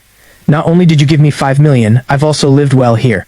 You never asked me for a single cent for living expenses, and you even gave me gifts on my birthday. I remember it all. If so, why do you insist on leaving? Vivian's eyes grow colder. I open my mouth looking at her in surprise. Why am I in such a rush to leave? You should know best. It's to keep from getting in the way of you and your first love. Without alcohol giving me courage, I don't dare say these words directly. For a moment, I have no idea how to respond. Is it because of Damien? Vivian asks bluntly. I'm speechless. You already know, so why ask? Miss Sterling, I've thought it through. I look up at her seriously, with sincere eyes. Your secretary Tessa told me the reason you signed this contract with me was to spite your boyfriend. Now that he's back, this contract no longer needs to exist. If I stay, it might even cause misunderstandings for your boyfriend. So me leaving now is best for everyone. Don't you think? Of course I won't take advantage of you. The $140,000 for the remaining month, I'll pay you back as soon as I can. Vivian's brows knit tightly together, and she doesn't speak for a long time. I let out a breath of relief. She must have taken it in. Looks like this can be settled smoothly today. From now on, we go our separate ways, owing nothing to each other. Maybe this is a good thing for everyone. I tactfully stand up and leave, wash the dishes in the kitchen, and casually head to my room to grab my things. Just as I'm about to leave, Vivian's cold voice comes from behind me. You just try walking out. I'm a businesswoman. Since I gave you the money, you have to fulfill your duty. Before the time is up, you go nowhere. Don't bring up that $140,000 again. I don't need the money. You stay right here until the contract ends. You dare leave, you just try me. My body stiffens. I stare blankly as she grabs her bag, slams the door, and leaves. My face turns bitter. I want to ask her, do you need to see a doctor? A perverted habit this serious is a disease too, forcing me to stay just for that thrill. I feel drained of all strength. I slump on the sofa, catch my breath for a long while, and finally sigh helplessly. Forget it. At most, it's just one more month. Grit my teeth and it'll pass. Since I've decided to stay, I won't agonize over moving anymore. The priority now is to find a way to make money. Grandpa Hayes needs 3 doses of targeted therapy drug per month, which costs $600,000. That's an astronomical figure to me. I wonder how Lily is doing on her end. I'm about to call Lily to check, but before I can, Lily's call comes in first. Ethan, come to Yorkfield Plaza now. Big opportunity. Okay, I'll be right there. I perk up, quickly fix my appearance, put on a more business-style outfit and head out, grabbing a cab to Yorkfield Plaza. Lily. The moment I get out of the cab, I see Lily, elegantly dressed, waiting at the entrance. She quickly walks over. I'll cut to the chase. You know the tale of Hannah, right? I nod. This drama is a major production with an investment of over $200 million and a luxurious cast. The female lead is Coralie, the actress with the strongest viewership pull. Several veteran actors have joined as well, and the national TV network has long secured the broadcasting rights. Word has been spreading that the drama is in full casting mode. A nobody like me wouldn't even dare dream of a production this big. If a drama this scale isn't too bad, even a slightly standout supporting role can give an actor a popularity boost. All the big agencies are pulling out all the stops to get their artists in. I'm not signed to any agency, just listed under Skyline Entertainment with very limited resources. I don't even have the standing to compete. The third male lead was originally given to Wesley from Rockstone Entertainment, but Wesley had bad luck. 2 days ago he had a sudden appendicitis attack and he's still in the hospital. Lily smiles brightly. I talked my throat dry to get this from Rockstone Entertainment, but it's only an audition. Whether you get it depends on you. I'm pleasantly surprised. Third male lead. With my track record, I wouldn't even get a shot at auditioning. Lily has done so much already. Lily, I'll do my best. Lily looks at my handsome face and smiles. Of course I believe in you. Too bad time is tight. The audition is soon. Read the script first. My audition is set for 2:30 in the afternoon. I have just over 5 hours, so I don't waste a second. The moment I get the script, I dive into it hungrily.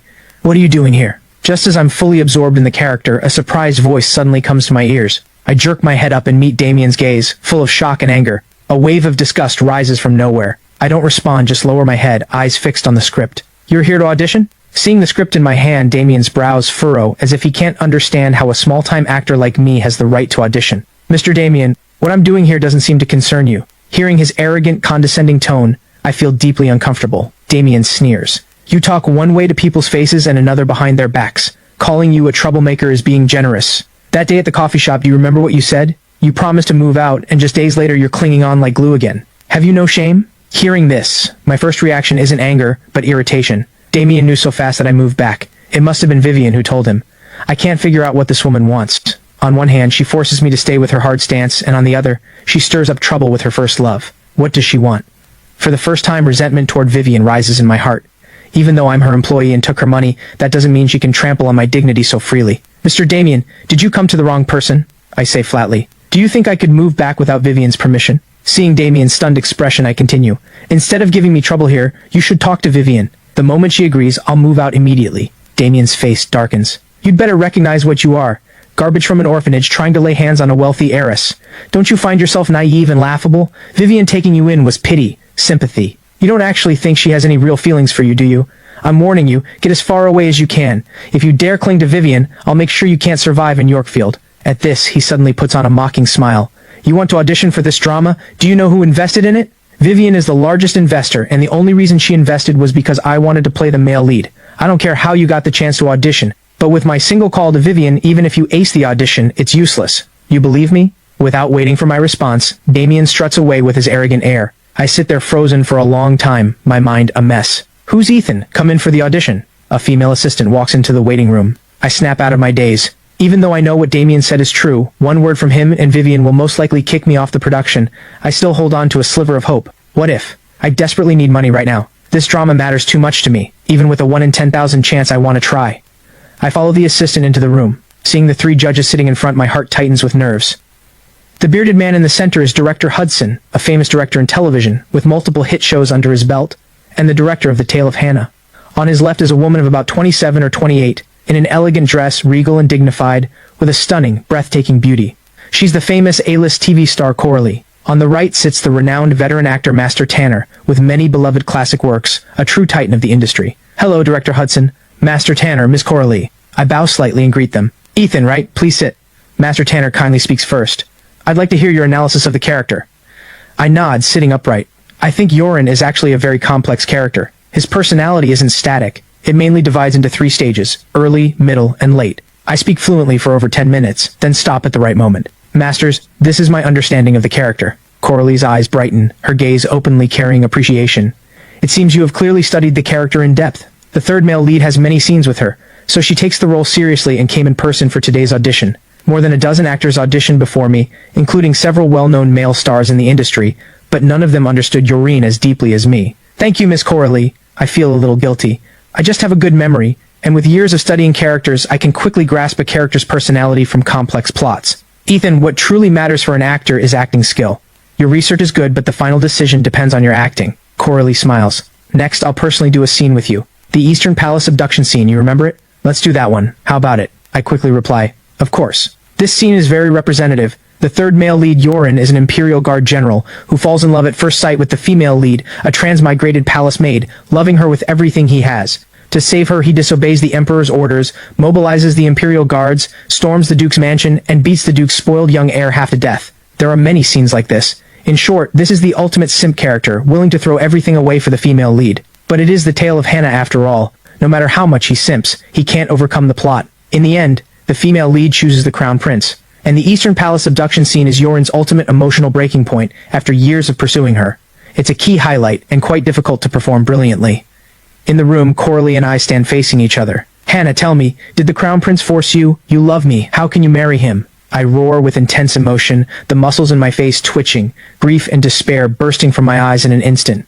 Director Hudson and Master Tanner subconsciously sit up straighter. This kid has talent. The emotion feels natural, just right, with barely any acting marks. The lines are full of emotion, clearly enunciated, with a magnetic quality that's very captivating.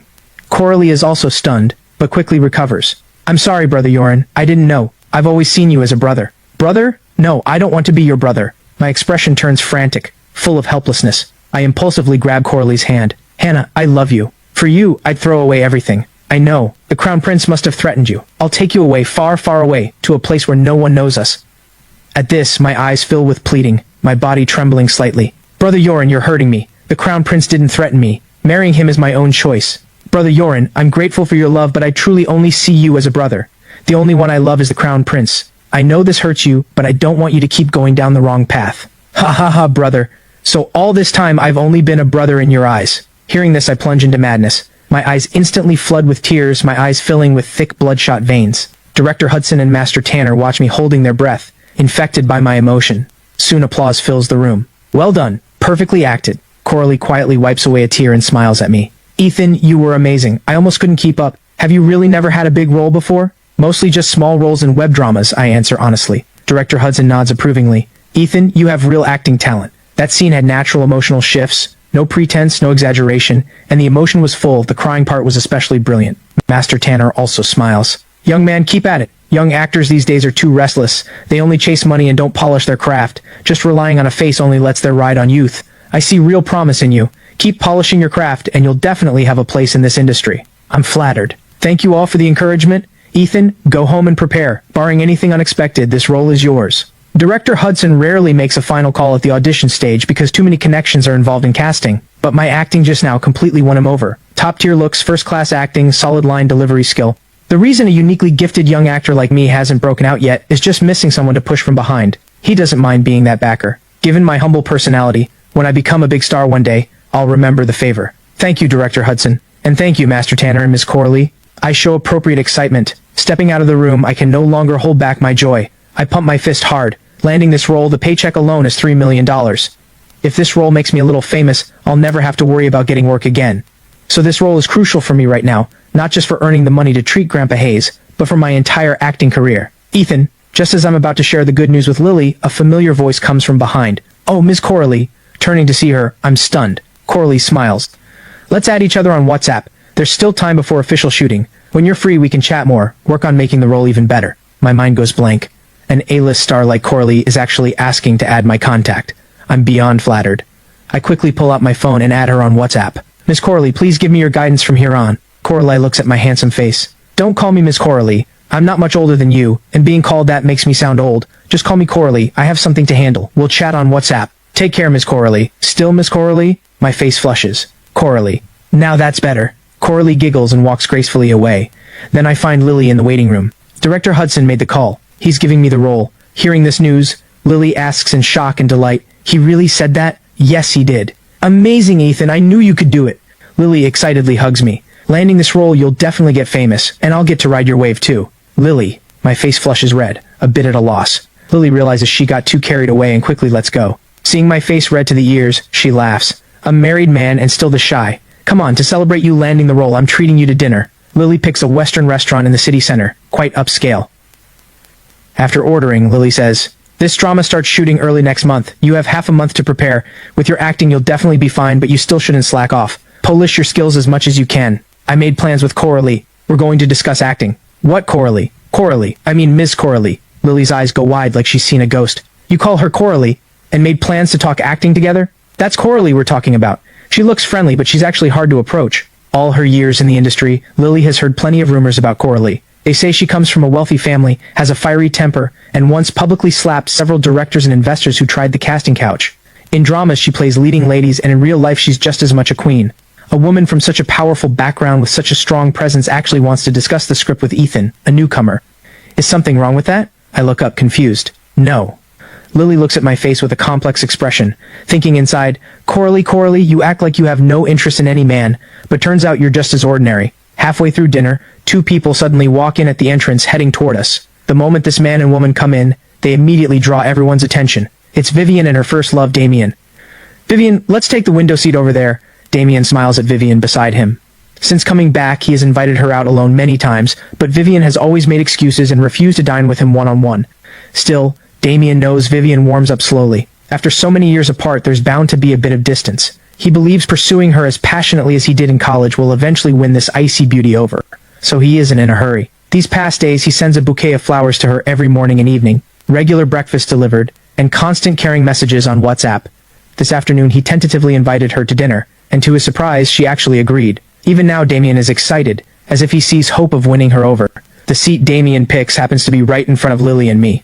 Once seated, Vivian has her back to me, while Damien faces me directly. Our eyes meet and both of us pause briefly, then Damien breaks into a wicked smile. "Vivian, thank you so much for that drama. You know, I'm just the illegitimate son of the Vance family, with no real standing at home. The Vance family resources never flow my way. If you hadn't invested in this drama, I'd have had little chance of landing the male lead. It's nothing. Helping you is one thing, but our market division also found this drama worth investing in. Vivian, do you remember our college days? You told me back then you'd make me a top-tier superstar." Damien's eyes fill with deep affection. "If you hadn't used your family's resources to back me, I wouldn't be where I am today. 3 years ago, I lost my mind and left you. Tessa told me you were heartbroken for a long time. The truth is, I missed you terribly these years, deeply regretted my impulse, and I never expected you'd still help me now. Vivian, you're too good to me." Vivian pauses a few seconds. "Don't sell yourself short. Your achievements come from your own effort, too. I don't want to listen to them pour their hearts out, but the seats are too close. I can't avoid hearing every word. A wave of restless anxiety runs through me. I think to myself, so Vivian can speak so gently after all. But this gentleness only Damien has the privilege of enjoying. With me, Vivian has always been arrogant and condescending. Maybe that's the difference between an employee and a lover. Listening to them chat warmly, my eyes turn hollow, and the fragrant steak tastes like sawdust. By the way, Vivian, that thing I asked you about, how's it going? Damien asks. He's just a newcomer. I don't think he can handle the responsibility of third male lead. You invested in this drama for me. You can't let a piece of trash like that ruin the show. I've already spoken with Director Hudson. Vivian's tone softens. Hearing this, my eyes go blank, my whole body trembling slightly. Ethan, what's wrong? Lily notices something is off. I look panicked and stand up. Lily, I'm not feeling well. Let's leave here. Yes, sure, let's go now. Lily, startled by my devastated appearance, stands up to take me out. Ethan, are you dining here too? Right then, Damien pretends to just notice me and suddenly calls out. The moment he says it, Vivian immediately turns around and sees Lily and me standing up to leave. Her gaze lingers on my face for a few seconds, then shifts to Lily's face. Lily is past 30, but her natural looks are excellent, and being skilled with makeup, she looks graceful and elegant under her refined makeup. gentle and lovely, enough to draw most men's attention. In the year plus that I've worked with Lily, although she has dropped me off at the Villa Gate many times, she has never met Vivian. I never mentioned Vivian in front of her, so Lily doesn't know who Vivian is. Right now, Lily just feels strange, faintly sensing that this woman's gaze toward her carries a hint of hostility. I don't look at Vivian's scrutinizing gaze, don't answer, just turn to leave, as if this place is a deadly trap. I always thought I knew Vivian well, always believed she was a kind woman. But suddenly this woman feels so foreign it scares me, so heartless it scares me. This role was my chance to turn things around. My way to raise money for Grandpa Hayes' targeted therapy drugs, and now it's stripped away by one word from her, just to please her first love. I never maliciously judge anyone. Even when my adoptive mother Fiona treated me so badly, I never hated her.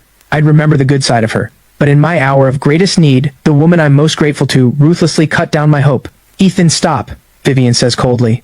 I freeze for a moment, then stop, slowly turn around, face her, my eyes bloodshot.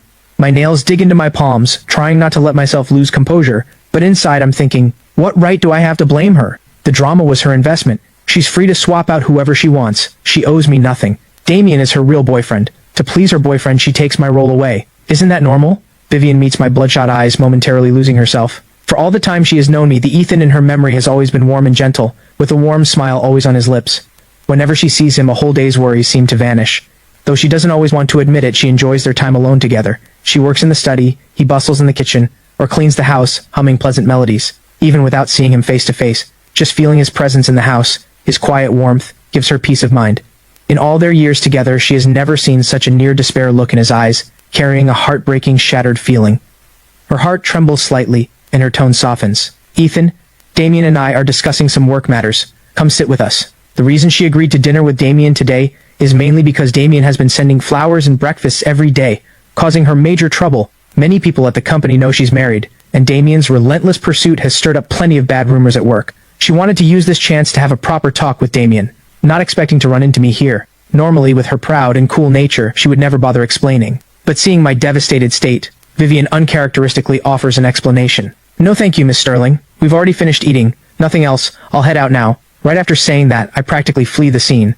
Outside the restaurant, I'm like a fish out of water, mouth wide open, gasping for air, sorrow pouring uncontrollably from my desolate eyes. Ethan, what's going on? Do you know that woman? Lily catches up, looking at me with concern.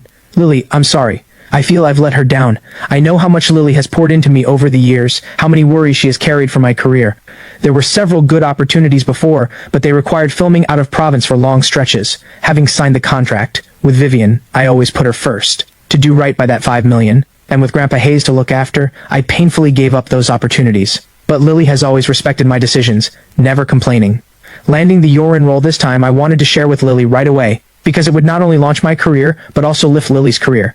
In the end, I disappointed her. Deep guilt churns inside me. Why are you saying sorry to me out of nowhere? Lily is confused. The role might be gone. Lily's eyes go wide instantly. Why? I don't want to hide it from her anymore. The woman just now is my wife. She's very wealthy, and one of the investors of the Tale of Hannah. She's your wife? Lily is shocked. I laugh at myself. Do you think I'm worthy of her?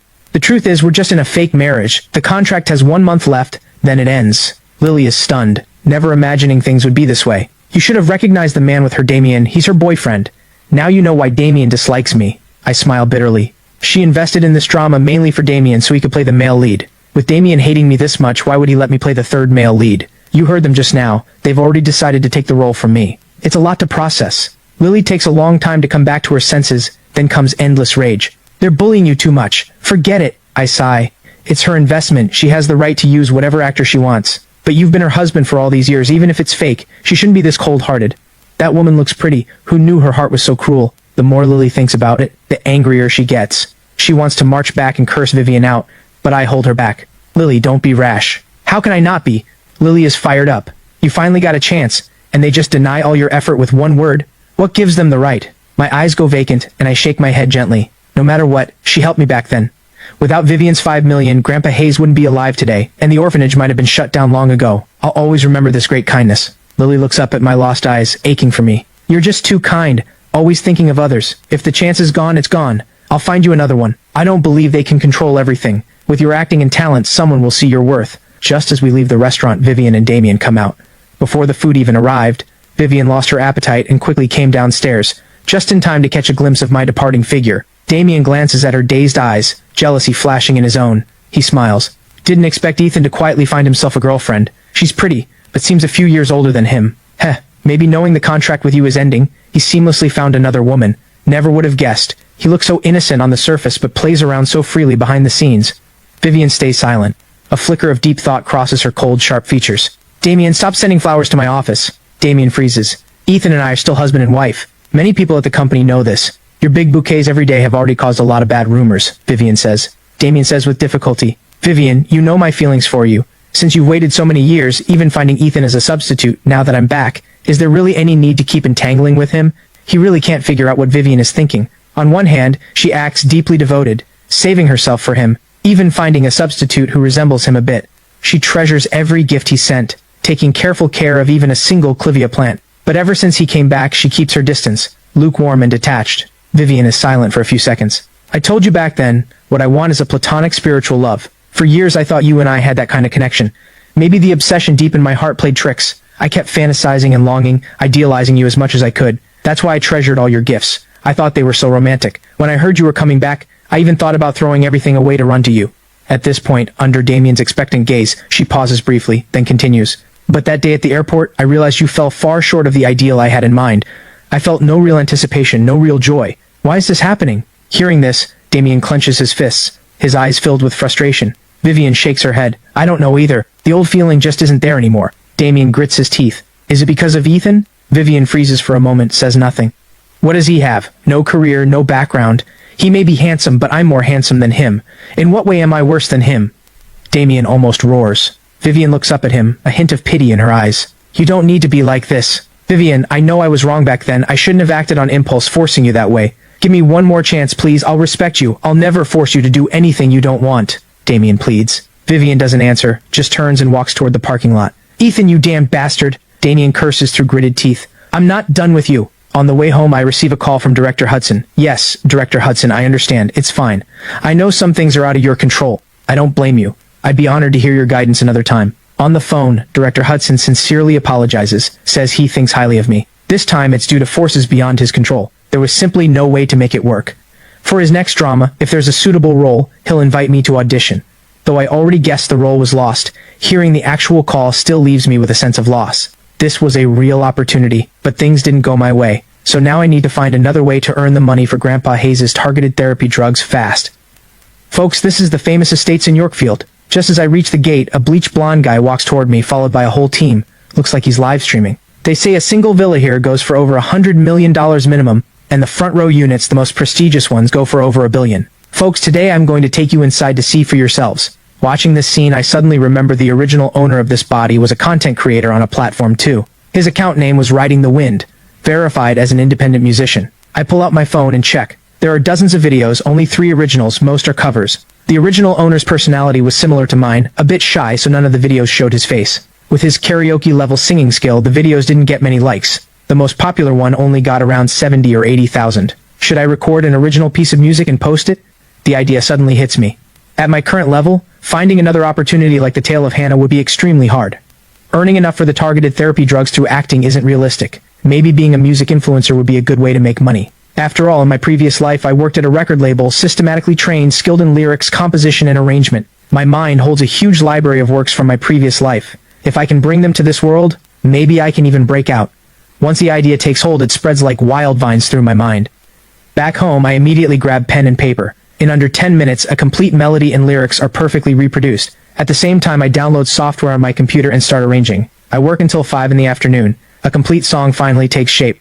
Without professional audio recording equipment, the video quality isn't ideal, but with these conditions, I can't ask for more. I log on to the copyright registration site and register the copyright first. Then I write a caption and upload the video to the platform. After stretching, I check the time and see it's almost 6. I quickly head to the kitchen to cook. But just as I finish cooking, the door opens. Vivian is back. You're home. Let's eat. My gentle voice greets her. She looks up at me as if checking my mood, and only nods after seeing I'm normal. She goes to the bedroom. After a while, she comes out in pajamas, her hair down from its sharp updo to a relaxed, loose fall. Dinner is quiet, as always. After eating, I go wash the dishes, and just as I'm about to head back to my room, Vivian calls out to me. Ethan, let's talk. I pause briefly, secret joy rising inside. Could it be about ending the contract? That would be great. To say I have no resentment toward Vivian over today, that would be impossible. That role meant too much to me. But I also considered, she put real money into the drama. Who she uses is her business. Besides, Damien is her real boyfriend. She loves him so much. Sweeping me out the door for him isn't wrong. And without that 5 million life-saving money back then, Grandpa Hayes wouldn't be alive today. That's a debt of saving a life. Even with regret and dissatisfaction, Vivian's coldness toward me isn't really a crime. What right do I have to blame her? Miss Sterling, I know what you're going to say. It's about ending the contract, right? I beat her to it. Alright, I agree. Can you spare some time tomorrow morning? Let's go to the marriage registry and file the divorce. Hearing this, Vivian is shocked. She didn't bring me over for this. She never thought of ending the contract early. She just noticed how tired I looked at dinner and was worried about my health, planning to ask how I was, never expecting I would bring up divorce. Her face darkens instantly. Ethan, there's no need for this. When we signed the contract, we agreed it was only a working relationship. That marriage certificate was just so you wouldn't get the wrong ideas. Do you understand? I freeze. Over the years, I've heard similar words from Tessa many times, and Damien has said the same to me, but it's the first time these words have come from Vivian's own mouth. In that moment, my heart suddenly tightens, but the feeling fades quickly, until everything is clear. Vivian regrets her words the moment they leave her mouth. She doesn't know why she said them. She just felt like I might be jealous of Damien, which annoyed her, and subconsciously she wanted to crush such thoughts to spare us trouble. Don't worry, Miss Sterling, I know my place, I know my position. I'd never have any improper thoughts. After the contract ends, I'll stay far away from you and Mr. Damien. I'll never cause any trouble for you both. Rest assured. Hearing this, Vivian gets even more annoyed, says, "Do as you wish," and walks into the study. My gaze follows her, and when I pull it back, it's full of self-mockery. I had been thinking of getting out of this villa quickly, if only for my own dignity. Leaving on my own and being kicked out are two different things. But since Vivian insists I stay, I'll see out this last month, enduring whatever humiliation comes. After all, I took her 5 million life-saving money. The next morning I get a call from Lily. "Ethan, something big happened." Her tone is urgent. My heart sinks. "Lily, what's wrong?" "Someone in the industry has issued a blacklist order to ban you." My face goes white instantly. The first person I think of is Vivian. The Sterling family is an old money dynasty in Yorkfield, with assets approaching hundreds of billions and far-reaching connections. Only they could do this. I thought she only kicked me off the tail of Hannah. I didn't expect she would go this far, even destroying my livelihood. My breathing turns rapid, my face flushed, my thumbs digging into my palms. Rage and despair make me dizzy. With low blood sugar and an empty stomach this morning, I lose my breath, my head spins, and I collapse. The loud thud startles Vivian in the master bedroom. Her face changes drastically, and she rushes to help me up. I push her hand away and force myself up off the floor, my face pale. "I'll take you to the hospital." She reaches for her bag. "Vivian, am I a joke to you?" I shout. Vivian freezes, looking at me in confusion. My eyes are full of fury and bitterness. Vivian has never seen me like this. In her memory, I'm always gentle and refined, never losing my temper in front of her for all these years, always respectfully calling her by title. Sometimes she could even see admiration and gratitude in my eyes. But now I'm calling her by name, and those eyes full of humiliation feel utterly foreign to her. She has no idea what she did to make me this angry. From today on, I owe you nothing. Vivian, Ethan, owe you nothing anymore. My eyes are bloodshot, misted with tears. This moment is both despair and pain. I may have no love for her in my heart, but years together had me seeing her as a friend. Now I learn the cruelty of this world. I saw her as a friend, but she didn't hesitate to destroy my livelihood. With those words, I don't hesitate. I slam the door and leave. Vivian stands frozen in place, then sits on the sofa with knit brows. She isn't angry, just trying to figure out what happened. What pushed such an honest man to this state? All these years, she hasn't paid attention to my affairs. She doesn't know who my friends are. Beyond knowing I'm a small-time actor, she knows nothing else, and she wouldn't know where to start looking. Finally, she walks into my bedroom. Ever since I moved in, she has never entered out of propriety. Last time she found me secretly playing the piano she planned to give Damien, she only stood at the door and scolded a few words. The room is kept extremely clean. The bedding is neatly folded, everything organized, giving off a fresh feeling. Walking in, you can smell something pleasant, a faint masculine scent. Vivian's gaze first settles on the piano. Back then, Damien said he liked this piano. At the time, Vivian was swamped with a project and didn't buy it for him in time. Later, when Damien left in anger to study abroad, Vivian, to make up for the guilt she felt, bought this piano, planning to give it to Damien when he returned. That's why she cherished it so much. That day she rarely came home from work early and saw me sitting at the piano playing. She was furious. This piano was her atonement, her guilt toward Damien. She wanted to see Damien play the first note on this expensive piano and feel his joy. But now this piano was touched by someone else, which made her feel it had been tainted. At that time, she scolded me with unprecedented harshness. I still remember how anxious I was, apologizing nonstop, promising never to touch it again. After that, I never touched the piano again. This piano became like a nightmare to me. The whole room is spotless, only the piano has a thin layer of dust. Her scolding made me afraid to touch it ever again. Vivian's gaze drifts for a moment. Did she go too far? She knew I loved music. Many times she heard me practicing vocals from this room. I just enjoyed it. What harm would it have done to let me play? It wouldn't damage anything. Besides, her fantasies and passion for Damien gradually faded after that first meeting at the airport.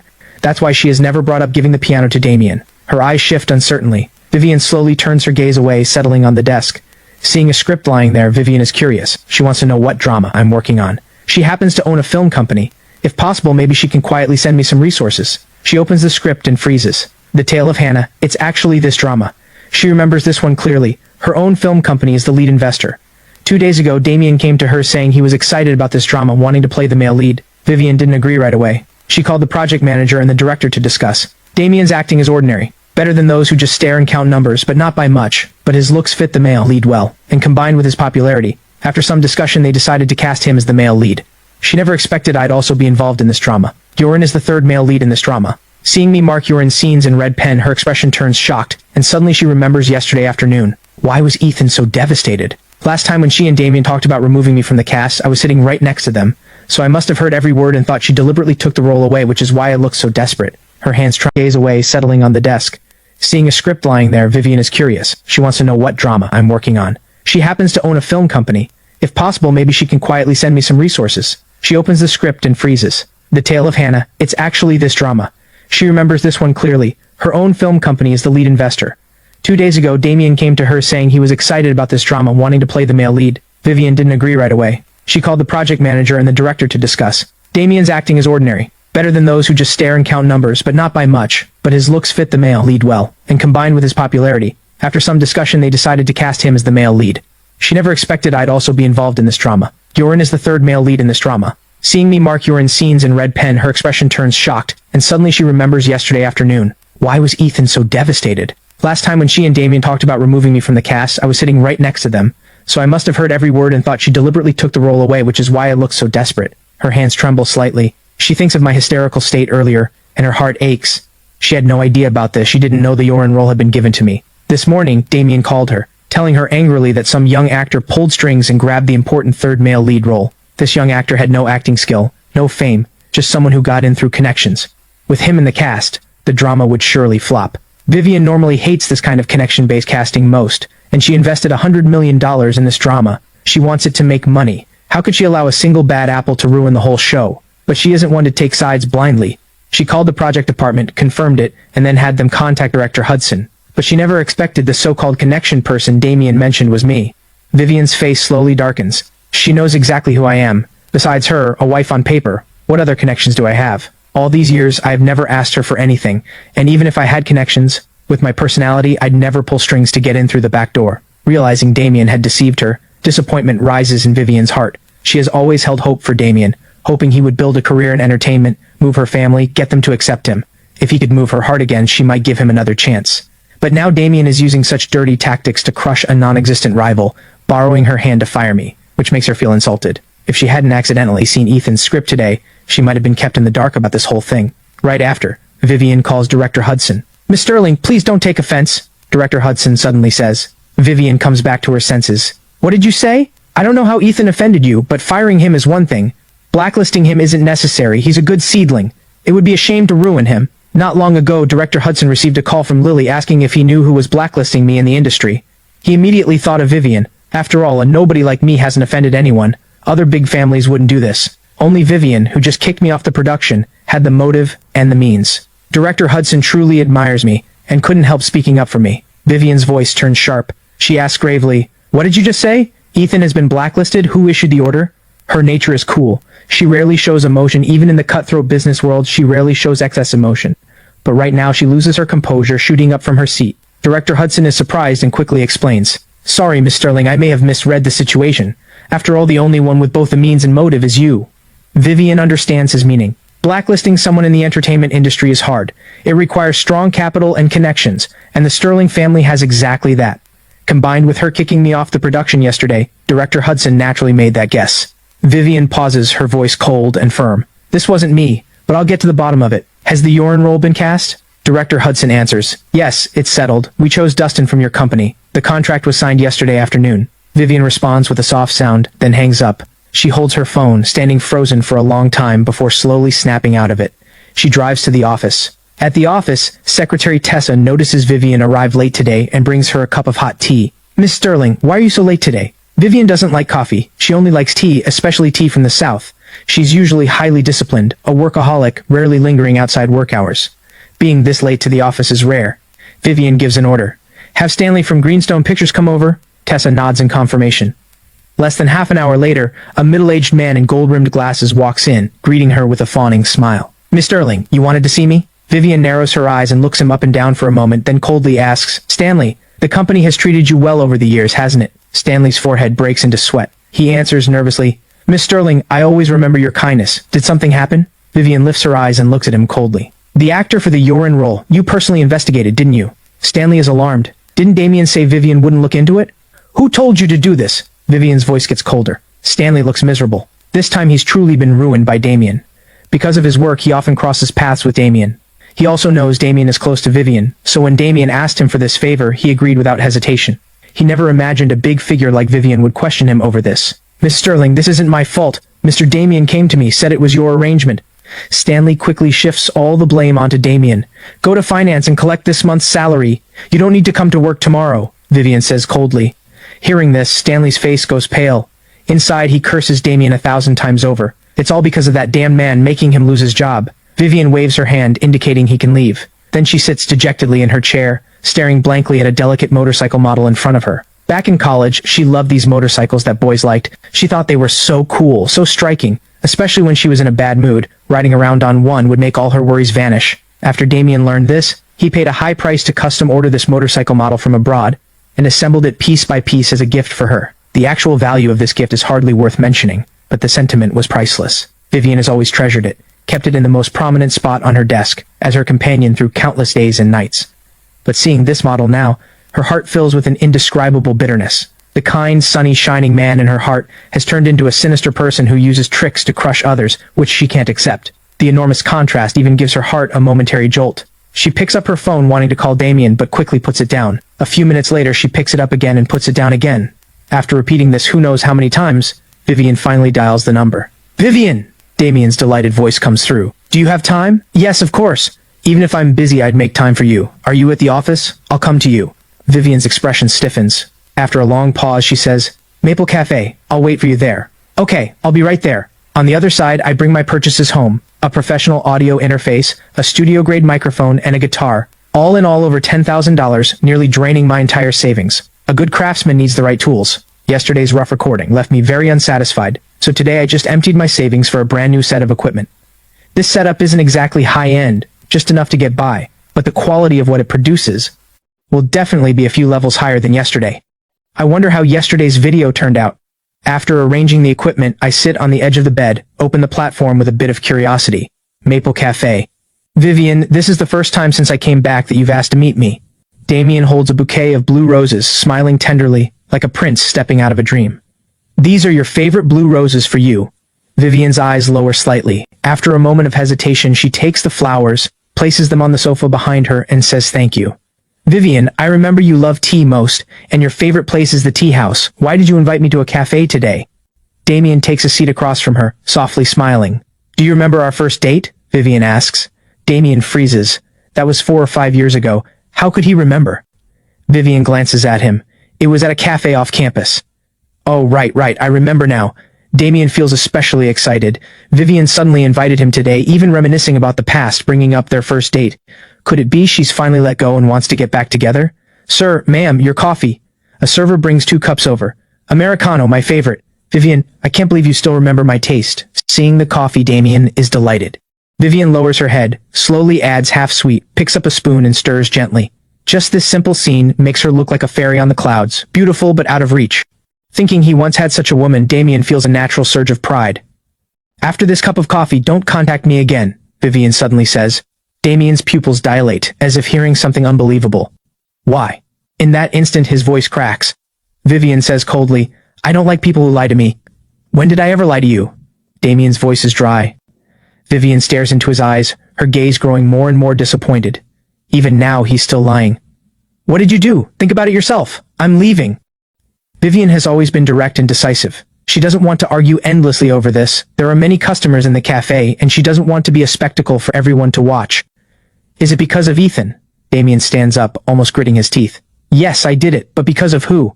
You know I like you, I love you, and you've been waiting for me all these years, but why after I came back did your attitude change? That Ethan is just a freeloading nobody, just a stand-in you found. As your boyfriend, I don't want to see you so close to him, what's wrong with that, but you? You know I dislike him, you know I hate him, yet you keep him at home. What am I supposed to think? I just can't stand him strutting around in front of me, wanting to get rid of him, is that wrong? I did nothing wrong. It's your attitude that keeps wavering, giving me hope and taking it away. These words have been pent up for a long time. Damien ignores the many shocked looks in the cafe, determined to release all his frustration. Vivian, I want you to choose now. Do you want me or him? You're truly hopeless. Vivian turns to leave. I'm hopeless. I like you, I pursued you. What did I do wrong? It's that Ethan not knowing his place, refusing to let go. He's a nobody. What right does he have? Even if you accept him, have you thought about your family? Would your parents, your grandparents accept him? Facing Damien's relentless, questioning, Vivian, with her back to him, says word by word. Enough, Damien. I did give you hope, but that was for the kind and sunny Damien I expected, not for this petty, vicious one. I thought you were a man with ambition, one who would carve out a place in the entertainment world. That way, even if my family objected, you'd have what it takes for me to defend you. But what did you do? Your fame did rise, but you got complacent, content to be just a traffic star. You don't improve your acting, you don't practice singing, and now you're jealous of a small-time actor, even putting a blacklist on him. Vivian's expression grows colder. Tell me, what right do you have to expect me to love you? Besides, Ethan and I are only in a contract relationship, basically roommates. There's nothing between us, so what are you jealous of? He's diligently taken care of me all these years, never asking for anything. You want to be my boyfriend but won't repay kindness, fine, but to destroy his career? How can you be so vicious? Damien's face turns ashen. As Vivian turns to leave, Damien finally panics. Vivian, I was wrong. At the time I did these things out of fear of losing you. It's all because I love you too much. Give me one more chance. I can apologize to Ethan, lift the blacklist on him. Vivian stops, furrows her brow, and asks, with your abilities, how could you do this? Damien opens his mouth but doesn't know what to say. Vivian gives a cold laugh. It was Caleb, wasn't it? Damien is startled. Caleb is Vivian's younger brother and they're very close. When Vivian married Ethan back then, Caleb was so angry he wanted to beat Ethan up, but Vivian sternly warned him off. What Vivian doesn't know is that over the years, Caleb has secretly tripped Ethan up many times, tormenting him at work and humiliating him many times. Stop following me and don't approach Caleb again, Vivian says coldly, with finality. Vivian, have you forgotten? You promised me 3 chances. Damien suddenly cries out. This makes Vivian abruptly remember her senior year in college, when she had a motorcycle accident on a mountain road. Stranded and helpless, her phone broken, it was Damien who came in the middle of the night with help to rescue her. In that moment she was deeply grateful, and promised that no matter what mistakes Damien might make in the future, she would give him 3 chances. Now Damien declares with deep emotion, Vivian, I swear I'll change. I truly love you. Give me one more chance, just one. Vivian turns to look at him, and after a long while she gently nods. I keep my word. 3 chances, not 1 less. But you've already used 2. Leaving without a word 3 years ago was the first. Today is the second. Damien is overjoyed. Vivian, exhausted, says, I have other things to do. You go first. She remembers that night, the despair of being alone and helpless in the mountains, how Damien gave her a glimmer of life. Because of that life-saving debt, she hasn't fully repaid him. But Ethan's gentle kindness, his care of every detail in her life over the years, makes her unable to burn that bridge. Vivian returns to her office and finds Tessa eating a work lunch while listening to music. Vivian, you're back? Weren't you on a date with Damien? Why so soon? Tessa asks with her mouth full. Just had a coffee. Vivian walks straight toward her office, then suddenly turns back. What's that song you were just listening to? At this question, Tessa lights up. This is an original by a creator called Riding the Wind on the platform. It's called Fortune Cast, so good, Tessa says excitedly. Posted just yesterday, and it's almost at 100,000 likes today. Lots of people commented saying it's amazing, just the audio quality is poor. Vivian opens the platform, finds this creator named Riding the Wind. The caption reads, I'd trade 3 lifetimes to redeem the fate of yours. The caption is simple but makes people want to click.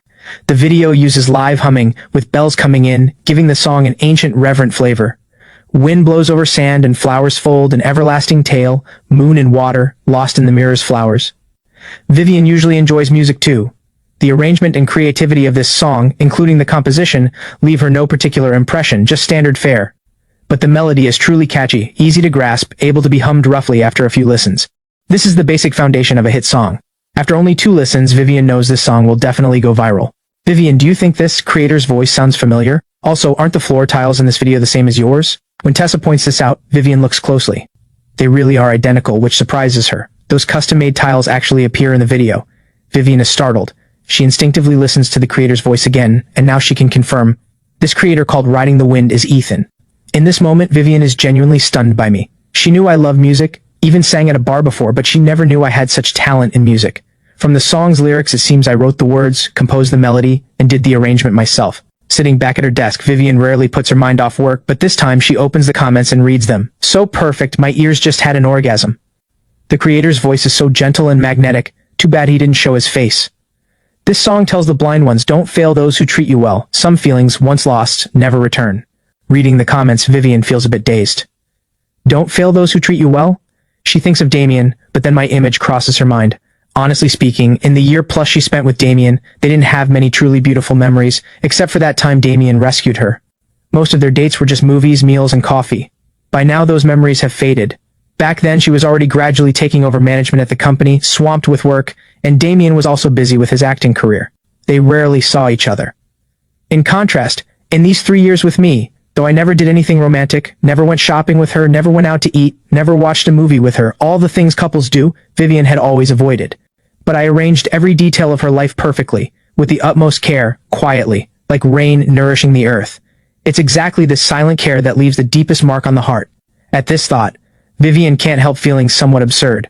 She and I are only in an employer-employee relationship. Given the gap in our positions, there can never be anything between us. Why would she suddenly think of him? She quietly pushes this image out of her mind, closes her phone, and returns to work mode. But after a short while, she can't help opening her phone again, clicking that video, giving it a like, and following the account riding the wind. In the villa, I'm shocked to find the video has over 100,000 likes and over 200,000 followers, all because of a major influencer's reshare. Grateful, I follow them and send a thank you message. Seeing this massive overnight surge in followers, I realize this is an opportunity. I have to ride this momentum and release another song fast.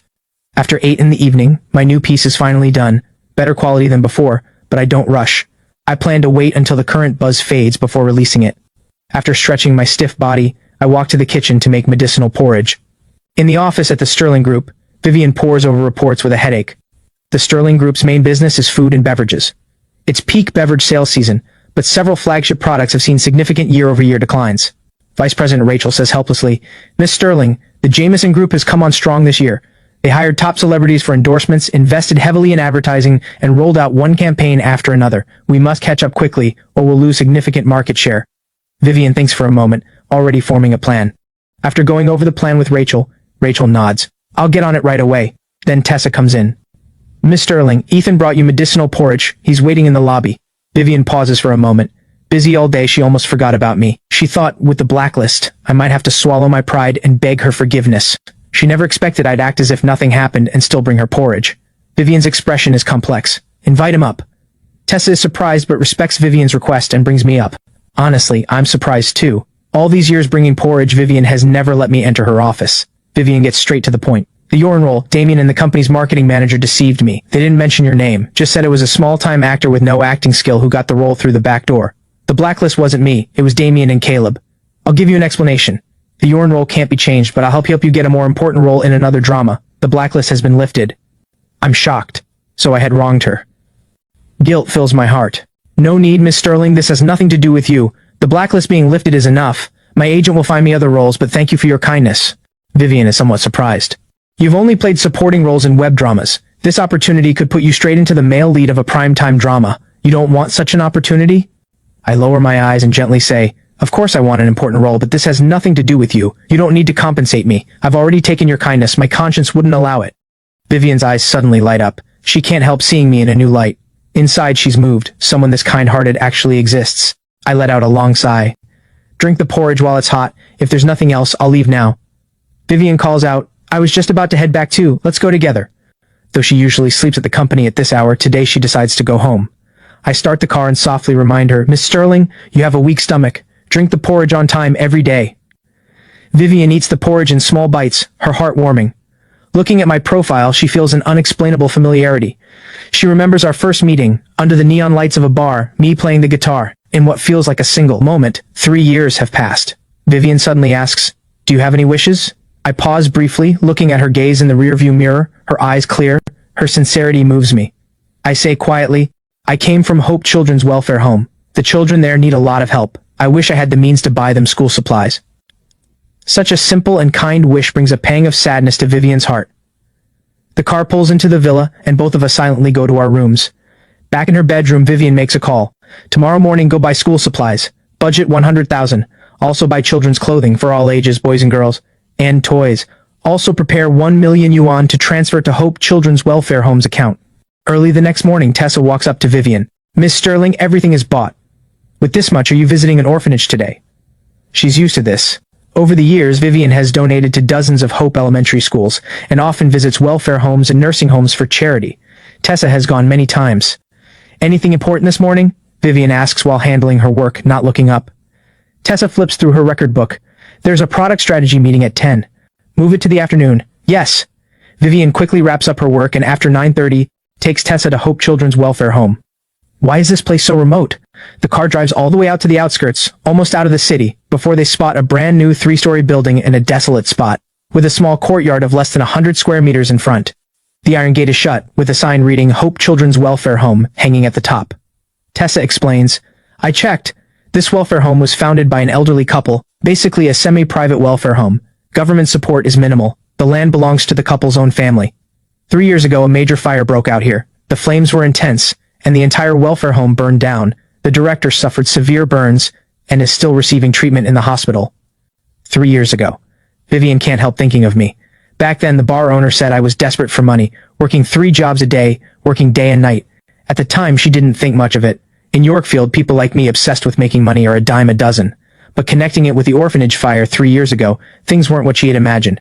Go knock on the door. Tessa nods, walks up, and knocks on the iron gate. Soon the gate opens a crack, revealing a dirty-faced boy about 11 or 12, who asks timidly, Who are you looking for? I'm looking for Granny Holloway. Is she here? Tessa asks with a smile. Yes, I'll go get her. The boy wipes his nose and runs off barefoot. A few minutes later, the boy returns with a silver-haired old woman, her face deeply lined with age, followed by a group of curious boys and girls. You must be Granny Holloway. Hello, we're from the Sterling Group. This is our boss, Ms. Vivian Sterling. Tessa steps forward and shakes hands. We came to donate some supplies. We hope we're not disturbing you. Hearing it's a donation, Granny Holloway becomes very warm, quickly inviting them in. Tessa directs the staff to bring in the school supplies, clothes, and toys. Miss Sterling, Tessa, we don't have good tea here. Please make do. Granny Holloway personally brews them tea. Granny Holloway, you're too kind, Tessa says with a smile. I heard you and your husband founded this welfare home together. Taking care of so many children must be hard. It really is. Granny Holloway gives a kind smile. These children have no parents. The hardest times are when they miss their parents. It's truly heartbreaking. Vivian picks up her tea and walks around the room. The room is filled with photos and trophies, and half a wall is covered with certificates. Vivian is amazed to find nearly half of them are mine. Granny Holloway, is Ethan very accomplished? He won so many awards. Vivian asks in a daze. Of course.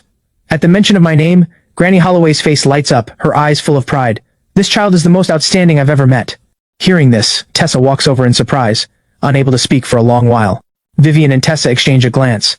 Tessa asks curiously, what exactly happened 3 years ago? Granny Holloway lets out a heavy sigh. An electrical short caused a fire. It consumed the entire orphanage. My husband, ignoring the danger, rescued the children one by one, but suffered extensive burns all over his body.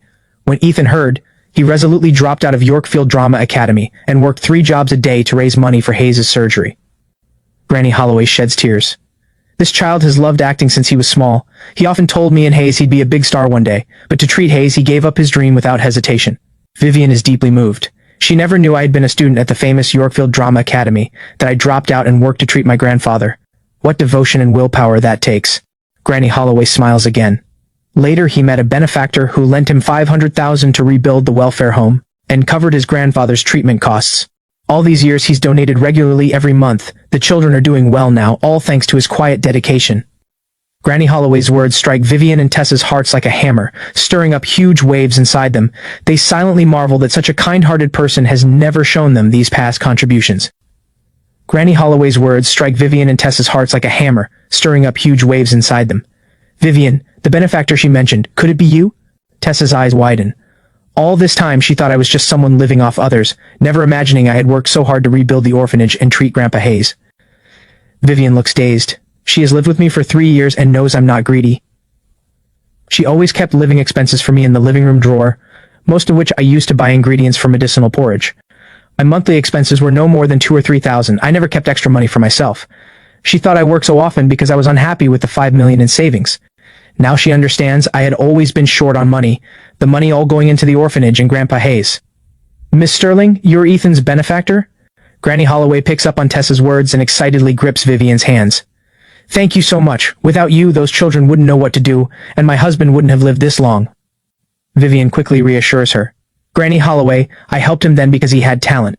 All these years he's worked hard. Granny Holloway sighs. Ethan has finally come through the hardship. He was abandoned by his parents as a child, abused by his foster family, but now he's met someone so kind. Granny Holloway finally feels at ease. I also came knowing this. Given his outstanding performance, the board has decided to donate 1 million yuan to the orphanage. If you have any issues in the future, feel free to contact my secretary anytime, Vivian says. Tessa promptly hands over a card. Granny Holloway is deeply moved and wants to refuse. How can this be? You've already helped so much. Vivian holds Granny Holloway's hands gently, her tone warm. This is a token of care. The children's living conditions need improvement. No need to refuse. Granny Holloway is both grateful and moved. After lunch, Vivian and Tessa, at her insistence, finish their meal and drive away. Tessa marvels. I really didn't expect Ethan to be so loyal and devoted. I misjudged him, thought he was a freeloader.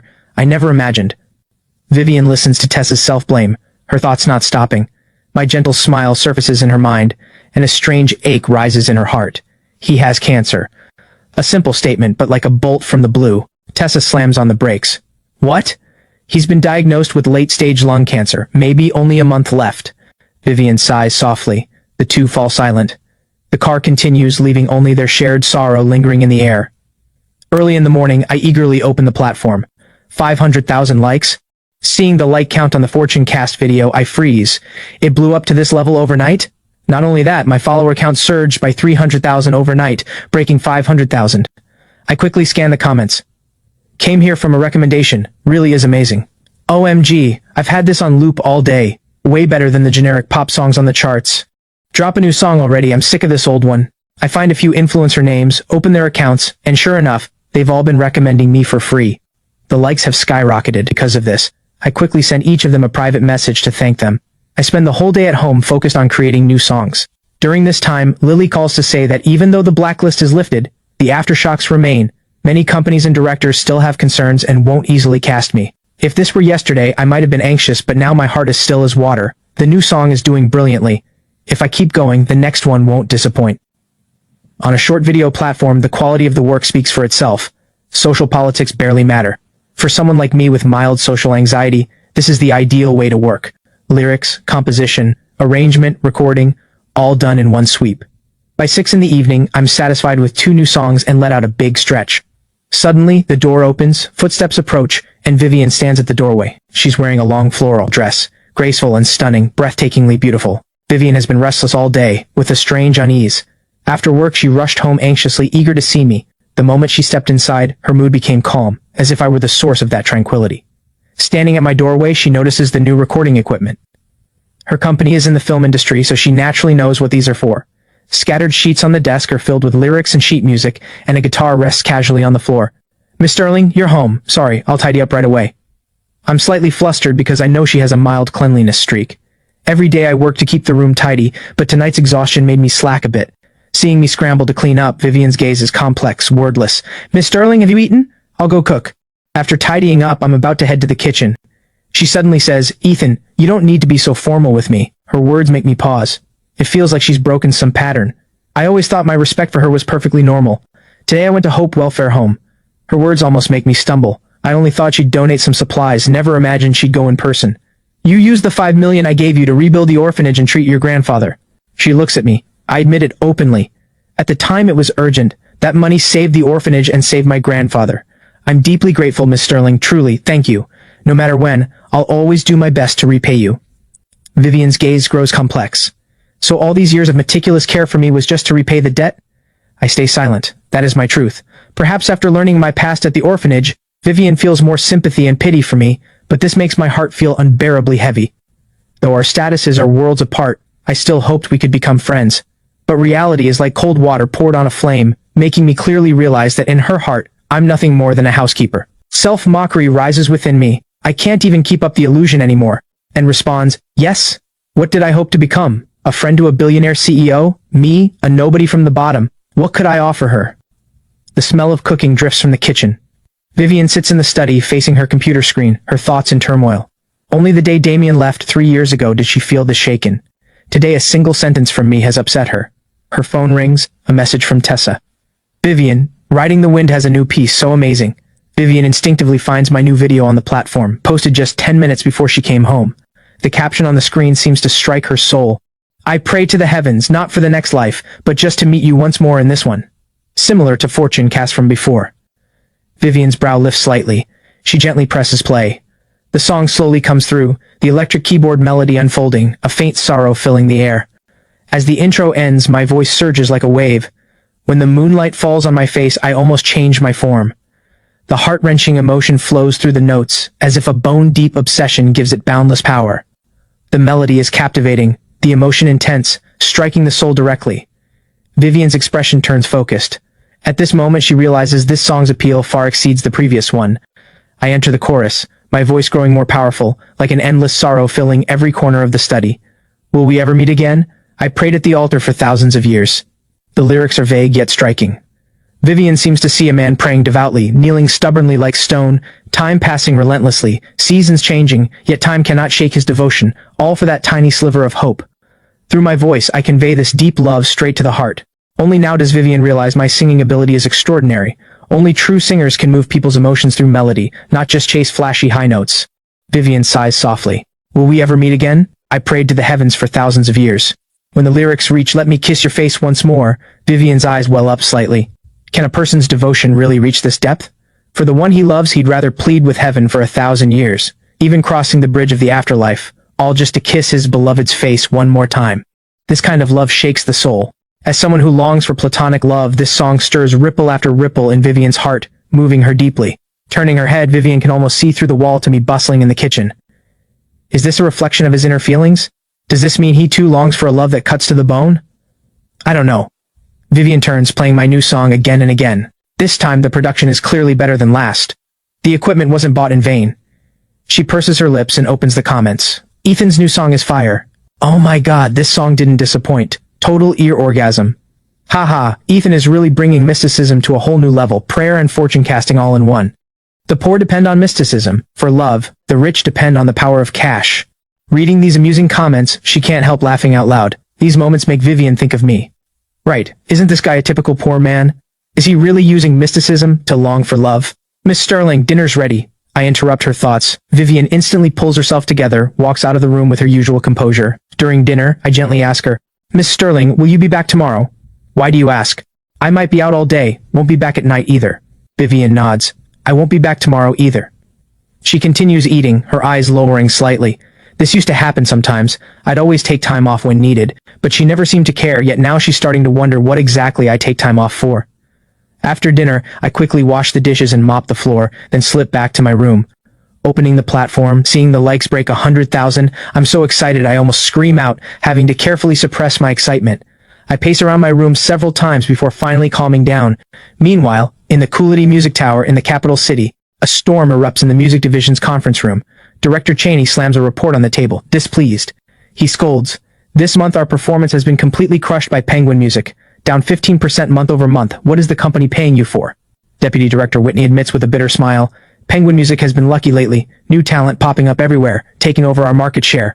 Meanwhile, we've made no breakthrough. Director Cheney's tapping on the desk is especially harsh. I don't want excuses. Find solutions. Each of you give me 3 suggestions at tomorrow's morning meeting. Dismissed. Just then, Assistant Tina rushes in excitedly. Director, there's an original singer who blew up on a short video platform. Are you serious? Everyone is startled, looking at her in shock. His username is Riding the Wind. Both of his recent songs have exploded, Tina says excitedly. This singer has been on our platform for 5 years, but mostly did covers, until recently when he started creating originals again. Everyone eagerly pulls out their phones, and the room fills with the melodies of Fortunecast and 1,000 Years of Prayer. So good, far better than Penguin Music's new talent. The audio quality isn't great, sounds like home recording, equipment must be inadequate. But this doesn't dampen their excitement at all. Isn't this exactly the quality original singer they've been searching for? Like a blind spot under the lamp, they didn't notice this talent right under their noses. Whitney can't hide her excitement. The video was posted less than 3 hours ago and likes have already broken 100,000. This song is going to blow up. We need to sign him fast or other companies might snatch him. Director Cheney snaps awake. Whitney, you handle the signing. What kind of deal? Whitney asks. Coolity Music classifies musicians into S, A, B, and C tiers. Newcomers usually sign at C tier. Only a few make a tier, and S tier is reserved for top superstars. Currently there are only 3 S contracts. After a moment of thought, Director Cheney decides, give him an A. This proposal stuns everyone. He has huge potential, Director Cheney explains. I reviewed his old works. His original The Stranger, vocals were average, but his 2 latest songs have improved drastically in both composition and singing. After 3 years of silence, he must have been refining his craft. Director Cheney is confident. This musician will create great works continuously in the future. Give him an A, and he'll bring the company returns far beyond the contract. Got it, I'll contact him right away. With that, Whitney decides to fly to my city in person to show sincerity. Early the next morning, just as I'm about to head out, I get a call from an unknown number. A gentle female voice comes through. Is this Mr. Ethan? Yes, who's calling? I wonder. The voice is unfamiliar. Not many people know me. What does she want? I'm Whitney, Deputy Director of Coolity Music. Are you in Yorkfield? When Whitney introduces herself, it makes me think of my recent video. Its likes have already broken 300,000 and are still rising fast. So Whitney is here for this. So it's you, Miss Whitney. I'm in Yorkfield. The other end clearly has all my information. Not surprising, I filled this out during real name verification. Wonderful, Mr. Ethan. We think you're very talented. Could we meet? Whitney's voice carries warmth. I frown. I have something important to handle today. But she presses on. It won't take much of your time. All right then. After all, she came from far away. I can't bring myself to refuse. We agree to meet at a cafe. In less than 20 minutes, Whitney arrives. She wears a black bodycon dress, striking presence, around 30 years old. Mr. Ethan. She stares at my handsome face in surprise. I didn't expect you to be this handsome. I give a slight smile and invite her to sit. Ms. Whitney, I have important matters later. Let's get straight to the point. Whitney is thrilled inside. Not only am I talented, my looks are stunning too. For her, this is icing on the cake. She brings 3 contracts, from B tier to S tier. Without hesitation, she hands me the S tier contract. A potential star like me deserves nothing less. Mr. Ethan, you likely know why I'm here. Whitney smiles slightly. Coolity Music isn't just a music platform. We also have a music company. We've prepared the top-tier S contract for you. The S contract is the industry's highest tier, usually only signed by A-list stars. I didn't expect them to be this generous, directly offering this contract to a newcomer like me. The sincerity is clear. The signing bonus for this contract is 10 million yuan. Fixed music platform revenue, variety shows, commercial performances, and endorsements split 70-30, with you getting 70 and US 30. The contract is for 3 years. After you become a superstar, you'll also receive equity. Whitney describes the generous terms. I read the contract carefully, deeply tempted, especially the 10 million signing bonus, exactly what I urgently need. But I regretfully set the contract down because I have something more important to do. After setting it down, I first call Lily. Did you wake up on the wrong side of the bed today? First thing in the morning telling me about Coolity Music signing an S-tier contract with a 10 million signing bonus. I wouldn't even dare dream of that. I rub my temples, listening to Lily's skepticism on the phone, and have to explain. I'm still at the cafe right now. I wouldn't joke about something like this. Lily immediately says, wait there, I'm coming right now. Don't make any moves before signing. If there's any trap, you're done for. Before she finishes, she hangs up. Soon Lily, flustered, arrives with a middle-aged man in glasses. I introduce them to Lily. This is Whitney, Deputy Director of Coolity Music. Ms. Whitney, this is my agent and the owner of my studio, Lily. After exchanging pleasantries, Lily points to the man she brought. This is Mr. Trent, a lawyer friend I brought to review the contract. After thoroughly reviewing the contract several times, Mr. Trent nods. The contract is fine. Seeing this, Lily smiles with relief, saying to Whitney, thank you for Coolity Music's recognition of Ethan. Please take care of him on the music side going forward. Inside, she's genuinely happy about my comeback. Just in case, Lily insists on printing a new version of the contract, specifically adding personal commitments, restricting work activities to Yorkfield and nearby areas. At the end, I also submit Grandpa Hayes' diagnosis. You've got some moves. I underestimated you. After seeing off Whitney and Mr. Trent, Lily specifically listens to the new songs I uploaded, also stunned by my creative ability. These songs are really good. I check the time. Lily, I'll treat you to a meal another day. I have something later. I drove. Want me to give you a ride? She kindly asks. No, the place is remote. I'll take the bus. I smile slightly. Before leaving, she reminds me. Don't forget to treat me in the afternoon. I take the bus all the way to a cemetery in Yorkfield's outskirts, holding a bouquet of baby's breath and a pack of beer. At my destination, I carefully walk through the cemetery to an old grave. On the headstone is a young girl's radiant smile, as if meeting my gaze. I gently place the flowers, stroke the photo, a tender smile on my face, ripples of memory rising in my heart. Haley. I came to see you again. Today I brought your favorite flowers, baby's breath and snacks. You little snack monster, you must be craving them by now. Her petite figure surfaces in my mind. I know you fear loneliness most. Today I'll stay with you all day. I murmur to myself, opening a can of beer. Your health was poor, I'll drink the beer, you have the snacks. I tilt my head back and drink. I've been doing well lately, don't worry about me in heaven. I pull out my guitar, gently strumming the strings. When the moonlight falls, I almost change my form. The song drifts, but tears soak my face, choking me until I can't go on. After a long while, I murmur, Haley, if I pray to the heavens for 1,000 years, could I see your face again? The summer night comes slowly. With the buzz of alcohol, I ramble to her about everything that's happened. As night falls, I lean against the headstone as if she's returned to my embrace. I sleep especially soundly that night. At dawn, I look at her photo and smile.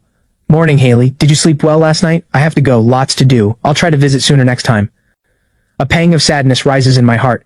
I sling the guitar on my back, clean up the empty cans on the ground.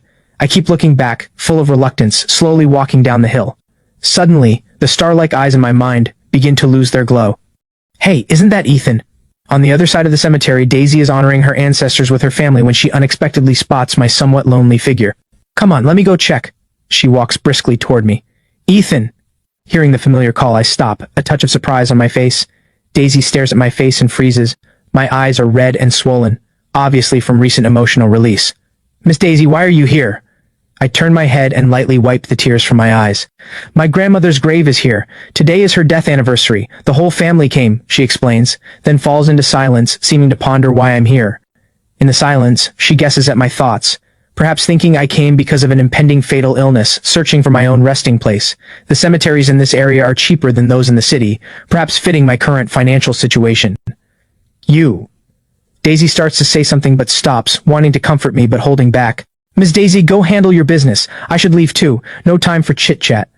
I say plainly. Daisy nods, watching me walk away, her heart heavy. Once I'm far enough, she pulls out her phone and calls Vivian. Daisy, what's up? Vivian asks on the other end. Vivian, guess who I just saw? Daisy says mysteriously. Who, weren't you visiting your grandmother's grave in the Yorkfield outskirts? Vivian asks curiously. I saw Ethan. Daisy's tone carries excitement. The other end pauses, then Vivian's voice comes through. What's he doing there? He was wandering around the cemetery early in the morning, definitely came to look at grave sites, Daisy says. He's so pitiful, still so young, already picking a grave for himself. He's picking a grave? Vivian's voice suddenly rises, shock in her eyes. Are you sure it was him? Daisy nods, her tone laced with sympathy. Yes, I spoke a few words with him. He's so pitiful, all alone with no support. He doesn't have much money, so he can only buy a grave in such a remote place. Her face is full of pity. Vivian, even though you two are just contract, you've lived together 3 years, you're not short on money. Why not help him get a better spot? Sitting in her office, Vivian feels like a boulder is pressing on her heart. She never expected taking a day off was to look at graves in the outskirts. The image of my lonely figure surfaces in her mind, leaving Vivian breathless. Vivian, are you listening? Daisy's voice pulls her from her thoughts. I got it, I'll arrange something. Vivian replies. Doesn't he have only 1 month left? Take him out somewhere, he's so wretched, probably never had a proper trip. Daisy suggests, if you're busy, I can go with him and buy him good food often. After hanging up, Vivian begins considering Daisy's suggestions. Maybe she's right. All these years he's been giving quietly, never thinking of himself. Now with so little life left, he must want to travel. Tessa, book me a private room at the Grand Pearl Hotel for lunch. Yes, I'll arrange it right away. Just as I get home, I receive a call from Whitney. Mr. Ethan, the $10 million has been transferred to your account. Did you receive it? Yes, thank you, Ms. Whitney. My mood instantly lifts. With this $10 million, Grandpa Hayes' targeted therapy drug costs are no longer an issue. All my anxiety vanishes. You earned it, Whitney laughs. Are you free this afternoon? Why? Fortune Cast and 1,000 Years of Prayer have great responses. The company has decided to record studio versions and put them on the music platform, Whitney explains. If you have time this afternoon, I'll have someone contact you. After cheerfully agreeing, I can't help glancing at the deposit text again. That long string of digits makes me grin again. This is a joy I haven't felt in a long time. With money, I plan to first go to the hospital to pay Grandpa Hayes' treatment and drug costs. An hour later, I stand outside Stella's office. Ethan, it's been a few days? Seeing me, all her fatigue vanishes, her smile blooming. You raised the money? Need me to contact Dr. Jensen? Stella pours me a glass of water and hands it over. I nod, grateful. She once offered to cover the money herself, but I didn't want to owe a debt. This time too I didn't accept, but her kindness I'll always remember. Any plans for lunch? I asked tentatively. No, why? Her brows rise slightly, her face unable to hide her delight. Can I take you to lunch? This is my first time inviting a lady to a meal. Inside, I'm a bit nervous, heart pounding. Two charming blushes rise on Stella's cheeks. Why suddenly invite me? She meets my eyes, her laugh like silver bells. Is this your first time asking a girl to a meal? A bit embarrassed, I nod and admit it. Stella, thank you so much for taking care of me and my grandfather all these years. In this world, not many truly care about me, but Stella has shown me that genuine friendship through her actions. I've always held that gratitude in my heart. Now that I've made some money, besides Grandpa's treatment and drug costs, I have some left over, so the first thing I thought of was treating you to a meal as thanks. Stella's eyes flash with tenderness, her lips curved in a smile, her gaze slightly teasing. Shouldn't the first person you invite be your wife? I pause. There are no real feelings between me and Vivian, it's just a contract relationship. Even if she has a sliver of pity for me, once the contract ends we'll return to completely different worlds. Even seeing each other will be a luxury. Stella, stop teasing me. She and I aren't from the same world. I laugh awkwardly and continue, so are you coming or not? Stella watches my flustered look, full of laughter. Your first time inviting a girl to a meal, I have to give you that honor. No matter what, I'll definitely come to lunch. Hearing her agreement, I happily stand up. I booked a spot at the Grand Pearl Hotel. I'll visit Grandpa first and pick you up at noon. The Grand Pearl Hotel is famous for top-tier cuisine, expensive seafood and imperial banquets drawing diners. I've finally saved enough money to treat Stella here. Money brings freedom. Nothing could be more fitting. Stella sits by the window, her gaze gentle and teasing. Ethan, you struck it rich, treating me here. She'd seen me struggle for money, her eyes always full of pity. Now seeing my genuine smile, she's happy for me. Stella, this drink is for you, thanks for 3 years of care. My sincerity shows on my face, my heart filled with gratitude for her selfless help. Suddenly, a familiar voice cuts in. Vivian and her friend Tessa walk into the hall. Tessa steps right in front of me, voice full of fury. Ethan, you shameless thing, dating behind Vivian's back? Stella and I exchange stunned looks, speechless at this sudden accusation. Tessa, this is a public place, watch your words. Vivian walks over, her gaze sharp as a blade but tinged with restraint. I stand up and smile. Miss Sterling, you're here too. I openly invite them, knowing my heart is clear. Stella explains, somewhat flustered. Miss Sterling, Ethan and I are just friends, really nothing else. But Tessa won't let it go, her mockery sharper. A single man and woman dining alone, that's nothing? I can't take it anymore and snap. This is just a meal of gratitude. Tessa rolls her eyes in anger and mocks to Vivian. Listen to him, how he protects her. Looking at Vivian, I choose silence. I know clearly in her eyes I'm nothing but an extra in a contract. Our worlds have long been on separate paths. The contract is ending soon, and my life will move far away with it. Explaining would only invite humiliation. No need to say more, but I never expected Vivian would actually ask. Ethan, aren't you going to explain your relationship? Her words catch me off guard. The usually icy billionaire CEO actually cares about my relationship with Stella. Hearing me call Stella by her name, seeing me defend her, Vivian must feel some loss inside, as if her territory has been invaded. My silence also makes her feel her dignity has been challenged. I freeze for a moment, hardly imagining Vivian would question me. When we signed the contract, she clearly stated I could look for someone I liked, just not too openly during the marriage. And isn't she herself close with Damien? It seems she just won't let me cross the line. Perhaps her questioning is just to protect her CEO image. After all, I'm her husband in name. Bringing another woman to dinner isn't quite proper. I sigh softly, about to explain, when a sudden voice interrupts. Vivian, what a coincidence, you're dining here too? Following the voice, Damien walks toward us, his face beaming with delight. With him are 3 or 4 men and women smiling brightly. I instantly recognize the core cast of The Tale of Hannah, all here. Vivian, I was just about to invite you. What a coincidence. Damien smiles and walks to Vivian's side. Miss Sterling, hello. The other actors greet this beautiful investor respectfully. Hello, here for a gathering? Vivian nods and asks, tone slightly cold. Yes, the weather's hot lately and everyone's been working hard, so I invited them to get together, Damien says, his eyes glancing at me. Vivian, you haven't eaten yet? Why not join us, the more the merrier, he suggests. Before Vivian responds, Coralie excitedly walks up to me. Ethan, you're here too. Though I'm not in The Tale of Hannah, because we often discuss acting on WhatsApp, Coralie has gotten plenty of inspiration from me and her character has improved a lot. Coralie, I smile slightly. She then introduces me to everyone. This is Ethan. He almost played Yorin, but due to some unexpected issues he didn't end up in it. Don't let his youth fool you, his acting is absolutely top tier. I can't help giving a wry smile. Coralie really is putting me on a pedestal, but sensing the others' disdain, I naturally won't push myself on them. Your food hasn't arrived yet, why not join us? I have some things to discuss with you. Coralie warmly invites me.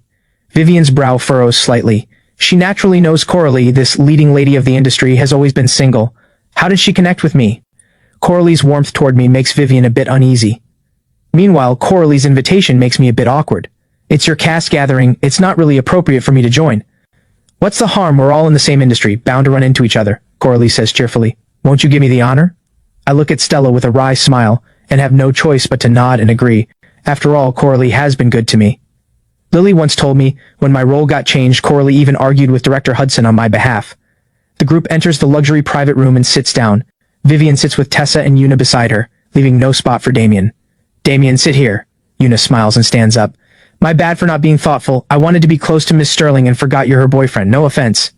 Not at all, it's all the same. Damien sits contentedly beside Vivian. By now, rumors of Damien and Vivian's relationship have spread throughout the cast. The tale of Hannah seems tailor-made for Damien, showing Vivian's favor.